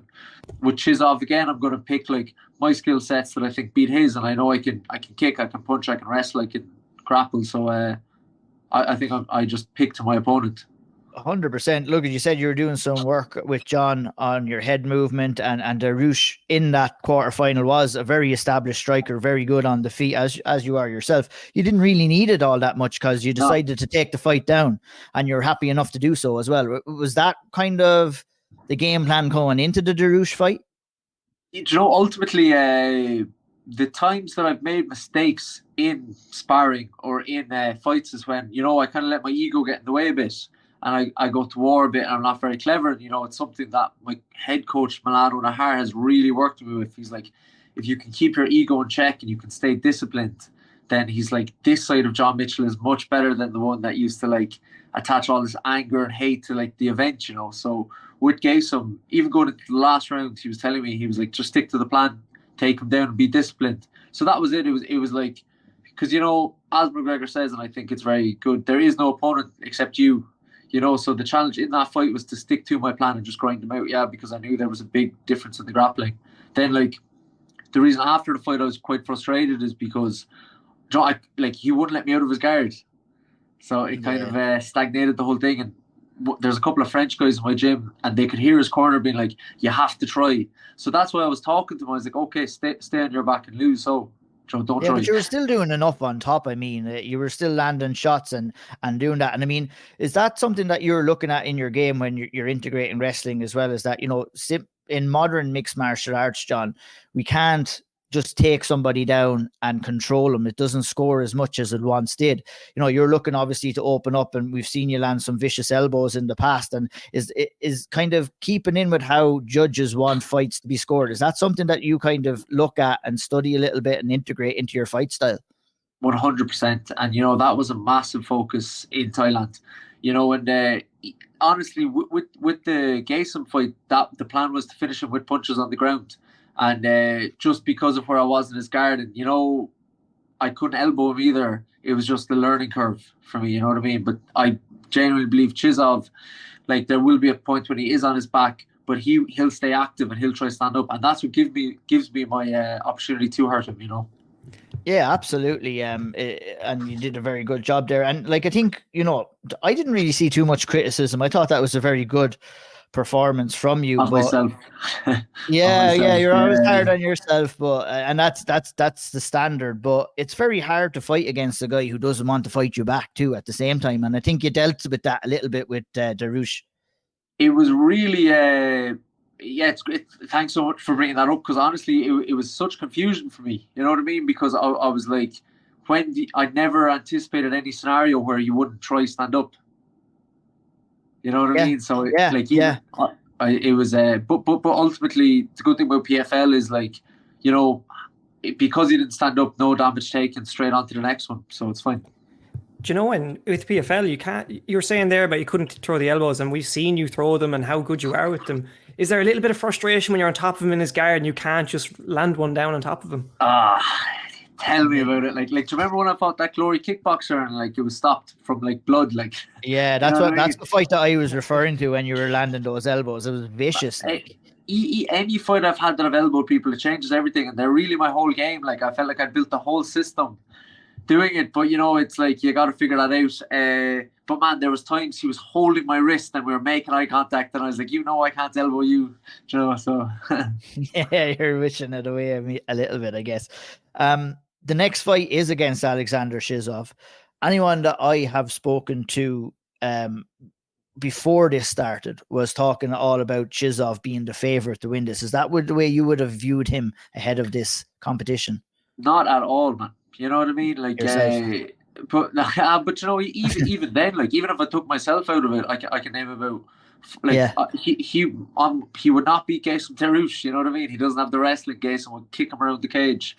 Dylan will take him down and submit him. All the other guys would too. You know, like, really, when you look at his record, one good thing that Irish fighters do is we really do fight good lads at amateur, don't we? And then generally, you take good enough fights for your first few fights in pro as well. Mm-hmm. In my opinion, he's 4-1. He fought 4 guys.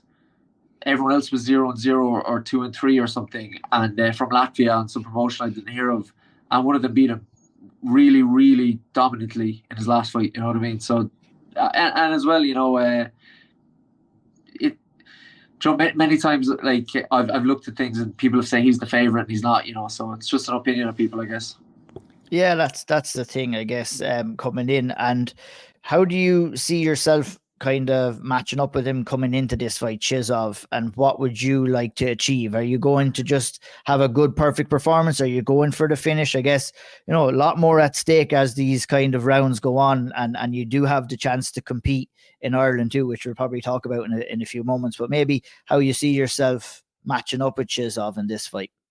Yeah, stylistically, I think it's a great fight for me. I think I'm a problem for anyone, but I know Chisov is good. Like, I'm by no means like what would the word be, like, downplaying the task at hand. I know it's a tough, hard fight for me, but I'm more than ready for a tough, hard fight, like I always am.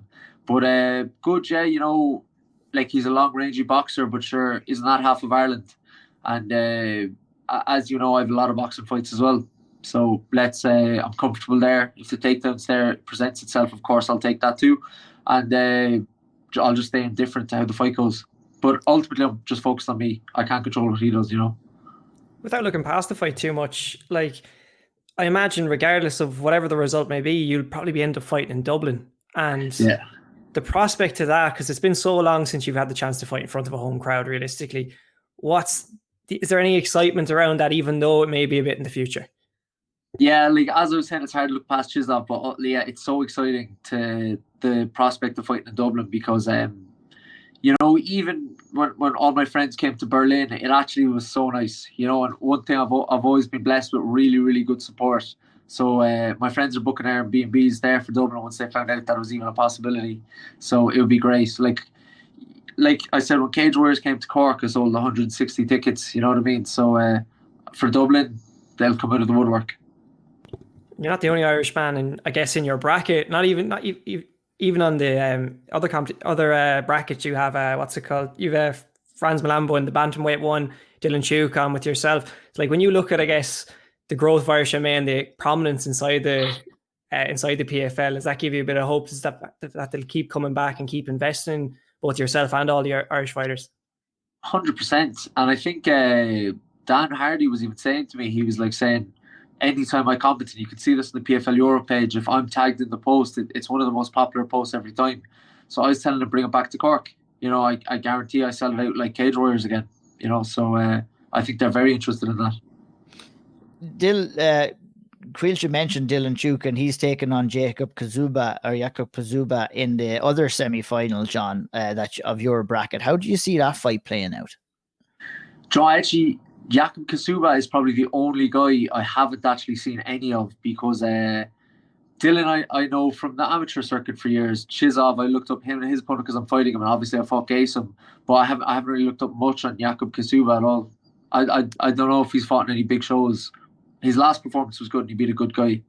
So yeah. And I was talking to Dylan as well, and Dylan obviously is quite confident heading into that one. And like yourself, he has eyes on the Dublin card, and you know, he said he wants you to do well, but he preferred maybe not to have to fight you just because, so it's not an Irish versus Irish guy. But you know, if that's the way it is, that's the way it is. Obviously, we're in a tournament here. How do you kind of foresee that situation, and how would you feel about potentially fighting Dylan Duke in a final in the 3 Arena in December?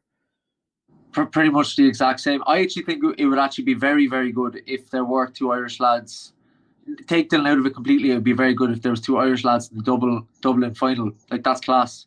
That's what everyone wants to see. And then I think Dylan's sound, but this is the business we're in. If we got a fight, then like I'm sure we're both going to try to kill each other anyway. So, but that's all fair in love and war. That's fine, you know. Yeah, that's fair enough. I mean, I got to ask you before we go, and thanks for taking the time, John.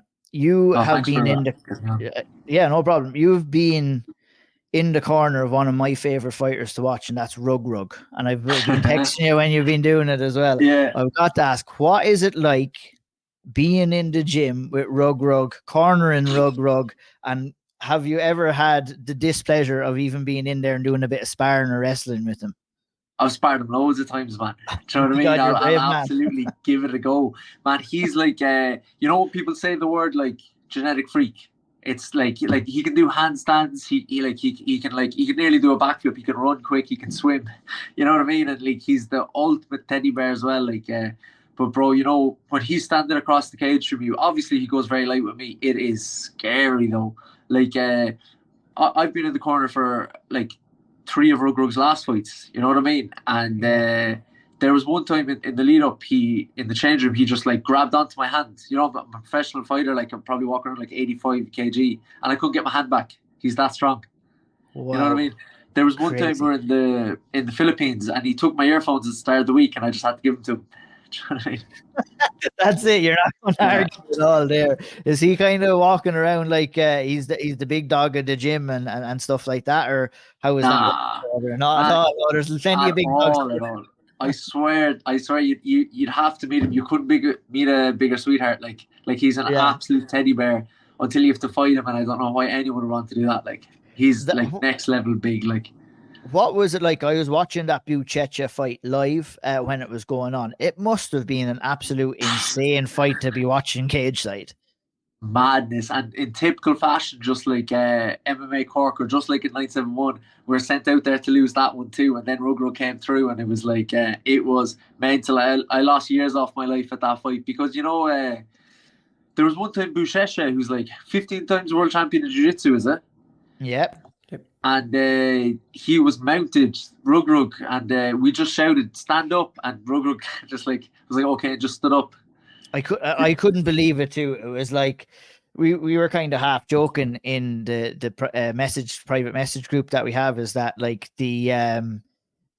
he's kind of found the solution to Brazilian jiu-jitsu, and that's the Senegalese wrestling is the kryptonite to Brazilian jiu-jitsu, because he was just like showing some raw strength and just getting out of those positions. And the moment when they both like just stood in front of each other in the second round and decided to trade off, it was probably, I was up on my feet. I was losing my shit watching that. It was just look at the thing about Rug is he's a developing fighter, right? And you need to kind of, I would assess and analyze him as a developing fighter, obviously. 100%. And I find different forms of entertainment within mixed martial arts. You could have a super technical fight, you can have a war, or you could just have these two big, gigantic human beings fighting like we did with Buchecha and Rugrod. It was one, like, it won't get it, but it was one of my fights of the year. I'll be talking about it for years to come. And the fact of the matter that it was scheduled to happen maybe twice or three times before it actually did. And we got the tease, and then it actually happened. It was just sensational when it went on. But it's great for you. It's great to see an Irish man in the corner and yourself in there with Rug, when it's all going on over at One Championships as well. It's mad. You would never see that lad back in Cork. You know what I mean? Never. I'd say he'd eat a Chippers clean down in Cork. but even what you're saying is so, like, Rug is actually like, you see like Francis Ngannou starting at a certain age and he gets to the level he gets to. Rug, like, there was a time when he was fighting like a world champion wrestler, and I was teaching him then, like in the fight week. This was just over a year ago now. I was teaching him how to stand up against the wall with an underhook. Like, you know what I mean? Aaron Maguire taught me that when I was a teenager. And then your man went out in the fight and TKO'd a world champion wrestler using that technique. And I was like, it's just like... He's a bit of a sponge when he picks up that kind of information as well. It's, Yeah, he's the man. He's the man. So, last one from myself, John, before we let you off. We were talking about Rugwick. What about yourself? What are your goals for the next year? Obviously, we have 2023 paved out for you. Obviously, if things go well for you, and when things go well for you in the semi-final, it will be on to Dublin one way or another for you. Hopefully a potential final. If not, maybe another fight. What do you see for yourself? Do you want to progress with PFL? Do you want to maybe make your US debut with PFL in 2024? What's the kind of goals that you're setting for yourself? Yeah, exactly that. Like, win PFL, of course. This tournament suits me down to the ground because, you can fight all the time, which is what I want to do. PFL, like Saudi Arabia just bought a massive stake in PFL, or 100 million investment. So I want to fight on PFL Arabia as well, which will be coming in next year. That's an hour away from me. So, and just keep, like, one thing I always thought about myself, and Aaron Maguire, he's been like with me since I was just like a scruff, you know what I mean? Like, it's like, I just take my time in this sport. All my biggest fights are coming after 30. These are big fights now, but I think what's going to happen by the time I'm at the very peak of my career, because I started late in the sport, is still down the line. So I'm still building to the biggest nights of my life. And right now, I really believe that's with PFL. Yeah, PFL are doing some great things right now. It's great to see you in the mix. It's great to also see, obviously, Dylan and Franz in the mix. Yes, all roads lead to September 30th, Paris, France. PFL Europe 3. John Mitchell will be there. Dylan Tuke will be there. Franz Malambo will be there.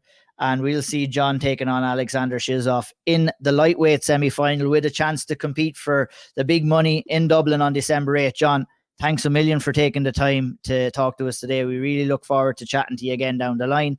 All the best to your trip over to Paris and in the fight itself. Thank you for speaking with us.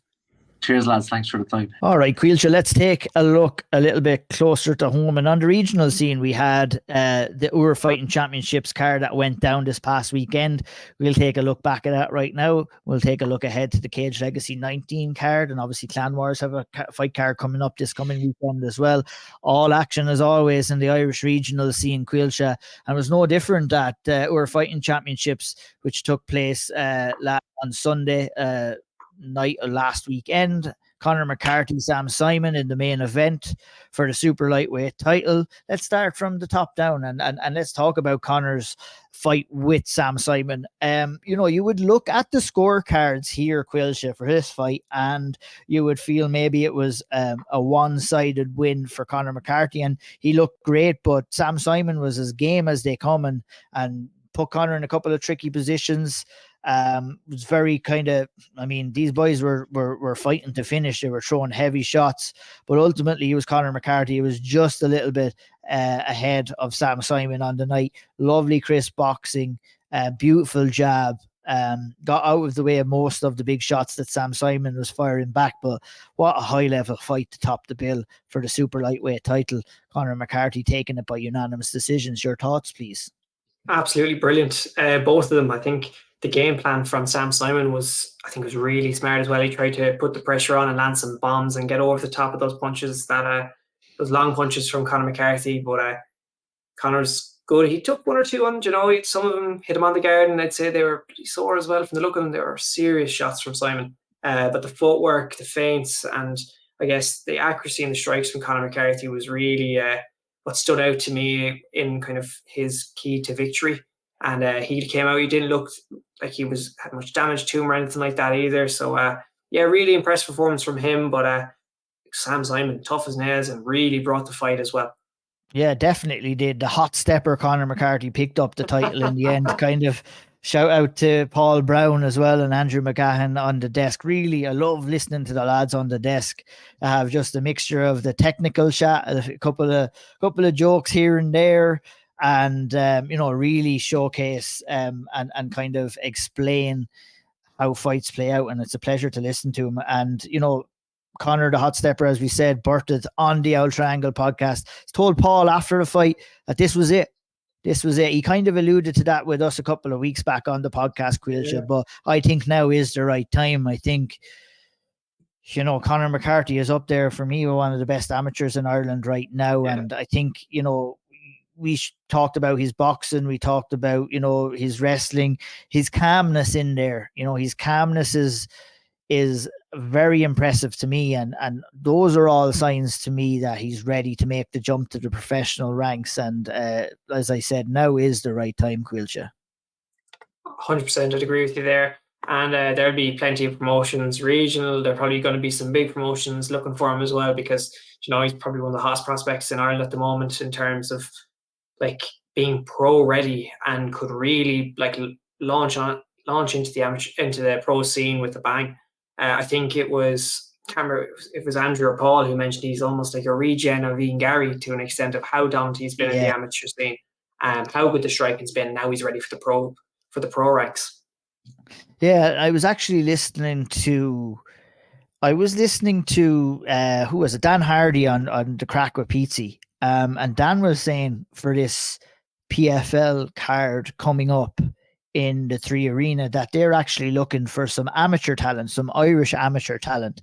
If there was one fight left for Conor McCarthy at amateur, if it was an amateur with the PFL, that would be a great way to really see off his amateur career, getting a taste of the 3 Arena. But like I said, probably is the right move to go to professional now, but you never know what. But and I mean, a lot of amateurs would have maybe heard that and heard Dan talking, and that's a very exciting kind of prospect to have with PFL coming here. Obviously, December 8th, looking to put on some amateurs and professional fights as well on the card.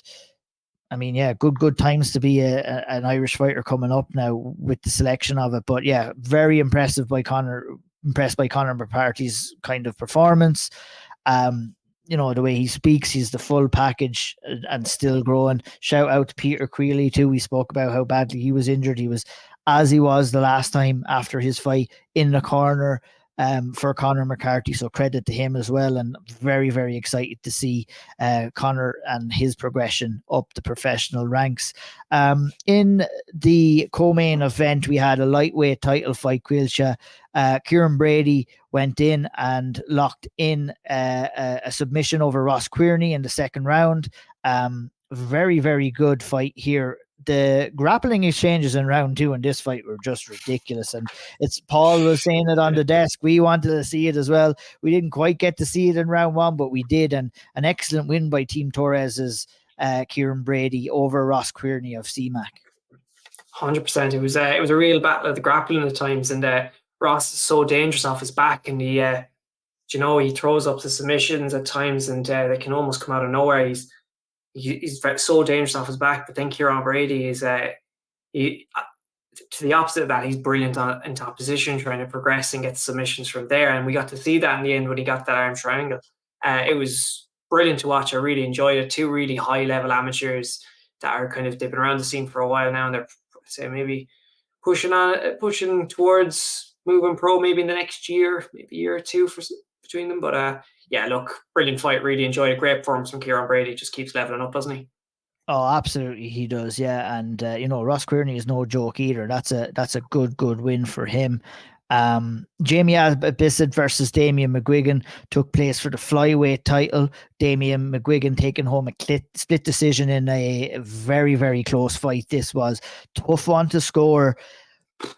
After the fact, I kind of think that the judges got it right, but I mean, looking at it back, and yeah, it was a really tough one. Obviously, that's a disappointing one to win or to lose, and a good one to win. But I think Jamie kind of did well to counteract the kicking game of Damien McGuigan. The kicking game of Damien McGuigan, Caoilte, is serious, man. His ability to get head kicks off from a close range in quick succession, and obviously we've seen the viral kind of spinning wheel kick that he landed on Matthew Friel in his previous fight. And I think Jamie approached this fight correctly and kind of trying to close the distance on the body lock, looking to take the fight down. But we've seen some good takedown defense from Damien McGuigan. Both lads landed some big shots on the feet. But Damien opened up a cut on Jamie. I probably would just give it to Damien McGuigan. I think, like I said, the judges got it right. What were your thoughts on the fight? Great fight again. Oh, it's fantastic. Two high level lads, probably two of the best flyweights in Ireland, if not the Ireland and the UK. It was very tough to score. Yeah, I'd hate to be a judge for that fight because it was tough, but I would have probably edged it to Damien near the end of that third round. So yeah, two lads are brilliant. Damien striking those, as you said, those kicks, he can throw them from. Jesus, it's unreal to look at. It's unreal. From nowhere, like just out of. It's just incredible. So when he has that distance and that range, it makes him even more dangerous. But Jamie was brilliant in the fact that he was able to kind of close the distance, and he was landing some lovely strikes of his own. Jamie clipped him a few times, that right hand, turned it into a real firefight at times, and then the grappling exchanges. So exciting. The pace was relentless at times in that fight. Ridiculous. Brilliant. And speaking of good fights, let's talk about Sarah Elliott Sheridan and Emer Darcy, the first ever women's bantamweight title at first ever women's title, I guess, at IÚR Fighting Championships. Was for the bantamweight title, and these two women just went to war. A serious battle on the feet, serious pace.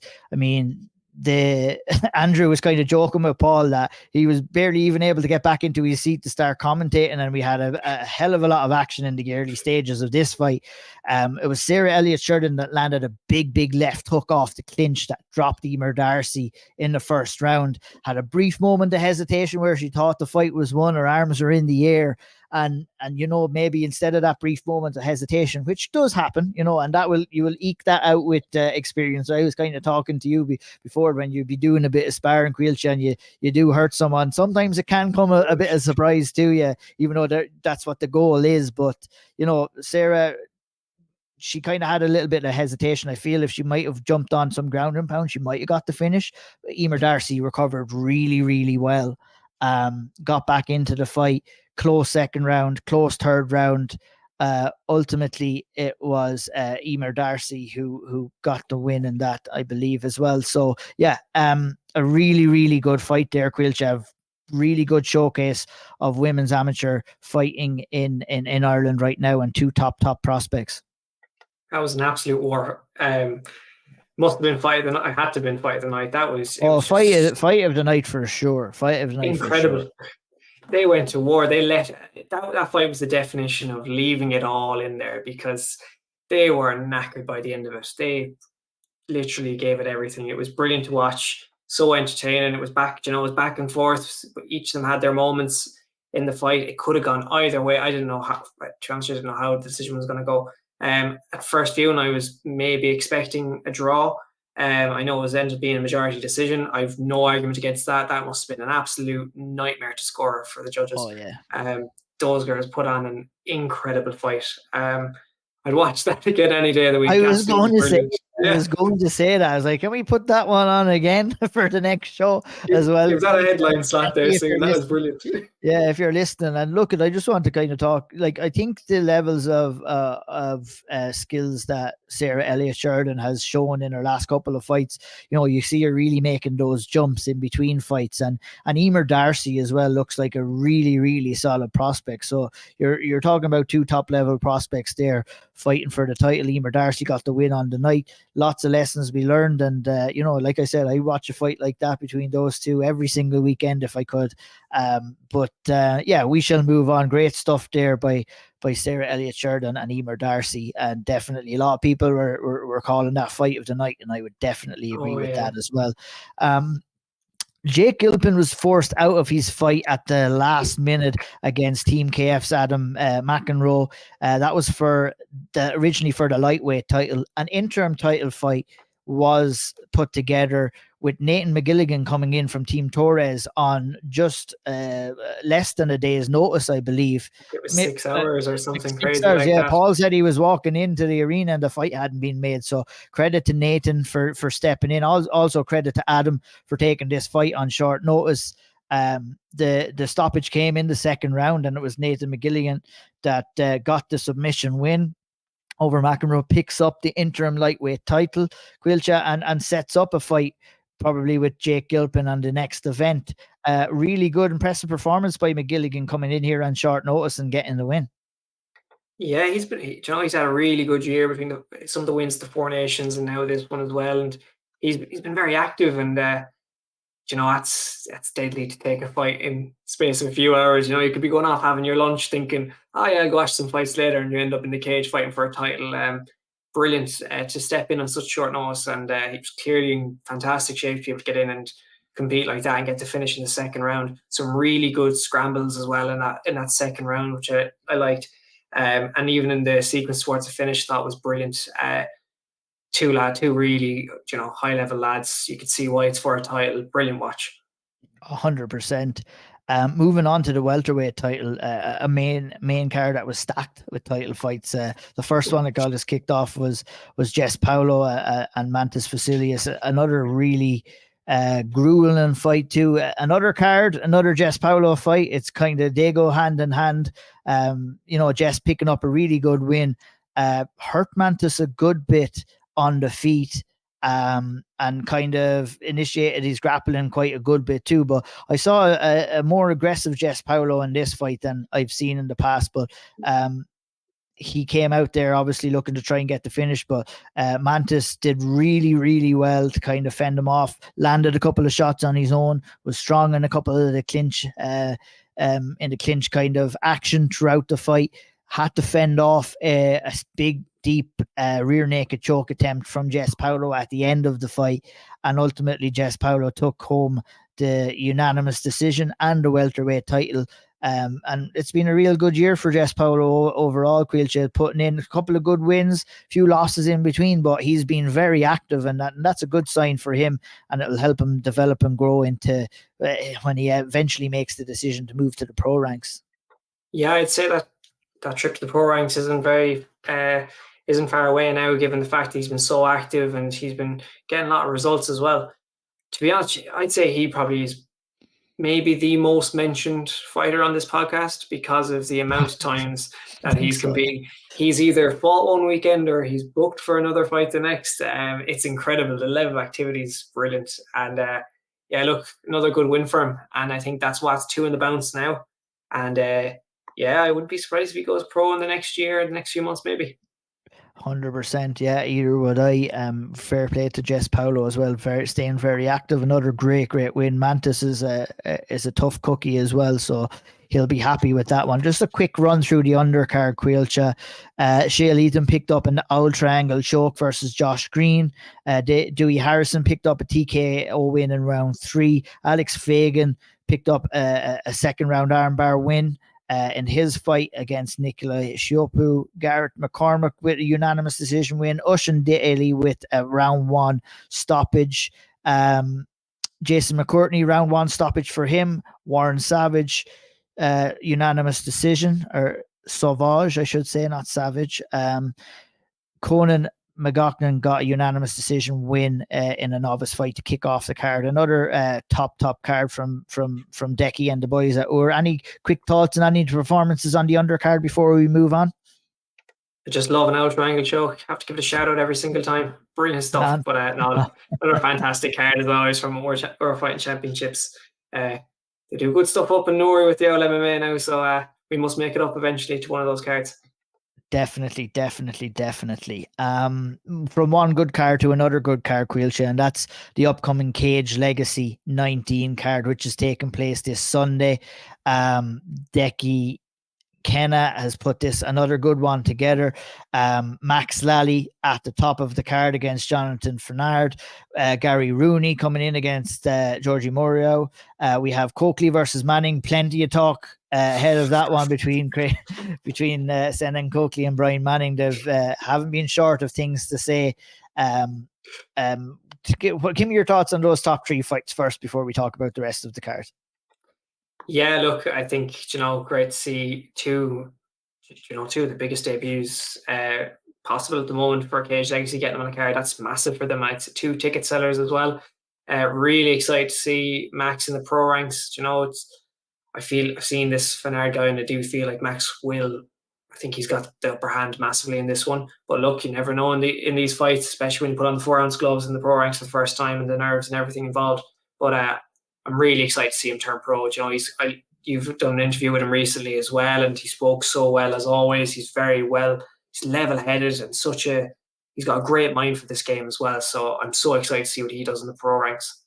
There's some people that you talk to. There's some people that you talk to, and you can just get that good energy from them. And I feel Max is one of those people. A good, solid head on his shoulders. We talked about coming through the injuries and how the success of his amateur career, and the way he's looking at the approach to professional, like just saying all the right things. And I felt I could have talked to him for ages, but he gave me a great interview ahead of that fight. And he said what you said as well, in that skills versus skills, he's head and shoulders above Fernard. But Fernard is a guy coming over here, want to know that has nothing to lose behind enemy lines, and that takes a certain set of balls as well to do that. And while Max should go out there and get the win, in my opinion, with relative ease, a little small slip, that could go all out, and you can't afford that in the professional ranks. And very excited to see Max Lally, a guy I think that we're going to be talking about on this podcast for many years to come. And the same with Gary Rooney as well, who was on with us. Max has been on with us too, of course, in the past, but Gary Rooney coming in against Morio as well. Really good fight in the flyweight division, Caoilte. Unbelievable. I think this one could be a barn burner, to be honest with you, with these two lads. Gary's probably chomping at the bit to get in there after, he's meant to have his pro debut at one point, but now he gets on Cage Legacy, and it's a much tougher fight this time round. I feel like it'll be exciting. I think it'll be a great test for both of them, and I couldn't call this one, to be honest with you. I think I'm buzzing for it. Very good fight. Senan Coakley and Brian Manning, as we said, will go for the battle for the middleweight title. Jack Newman versus Reno Flaherty for the interim welterweight title. Ryan Keogh versus Vladimir Stanka for the lightweight title. I think that's a great fight too. We have Flubber Fares versus Amir Kinsler for the bantamweight title. So that's all of the bantamweight, or all the titles on the line. A couple of great ones there too, Caoilte. Brilliant, yeah. Like the Keogh and Stanka fight stands out massively, in my opinion. But I think there's a lot of talks around in this Coakley Manning fight that I think we have to give that a mention, because the two of them have been going at each other. They've had a face off, everything. It's been really entertaining to watch. It's as amateur fights go, you don't usually get this type of build up back and forth, but it's had it all this one. It's been fun to watch from the side. And fairness, credit to Decky and the lads and Cage Legacy for creating the hype around this, media days, interviews, all of that stuff. Decky does a great job in getting the word out there. I want to mention the fight between Ava Cruz and Kaya O'Sullivan, the first time that we will have seen Kaya in there for quite some time. Obviously, we've seen Ava Cruz a little bit more recently. This is a fantastic fight in the women's division, Caoilte. Yeah, and it's a rematch as well from the 2021 World Championship semi-final, I believe, which was a close and very good fight. So look, if that one's anything to go by, this one should be an absolute It should be an absolute scrap, to be honest with you. Two of the best around. It's been a while since we've seen Caoilte in there, but yeah, really excited for this one. Should be brilliant. And look, women's MMA in Ireland is absolutely booming at the minute. Every single fight seems to deliver, and I imagine this will be no different. Yeah, looking forward to it. 100%. That's the bulk of the action at Cage Legacy. A couple of more fights as well, but that event is sold out. You'll only catch it on pay-per-view now if you're lucky enough to get the tickets to that. That's always a good show. We will break down all of those fights and more on the next episode, obviously, of the Auld Triangle after they have happened. Really looking forward to doing that. But we also have a Clan Wars card coming up as well, Caoilte. Clan Wars 48 coming up on October 1st in Crown Plaza in Belfast. Jordan Fury versus Roger Lopez on that. Super welterweight title between Peter Halpenny versus Stephen Cunningham, amongst other fights. Two great fights there at the very top, and it'll be very interesting to see Jordan Fury go in there and compete in professional ranks again. Yeah, look, we sung his praise about how hard this man hits for so long, and we saw it in his debut as well. I thought he performed brilliantly, and now we get to see him out again. Don't be fooled by his opponent's record either. I know I think it's 0-3, but he's no slouch whatsoever. He's a very, very good striker at this stage stand. I think this could be really exciting. So it'll be interesting to see how this one goes. And it's a good test for Jordan Fury, and it's a very big opportunity for Lopez to get a good win on his record too.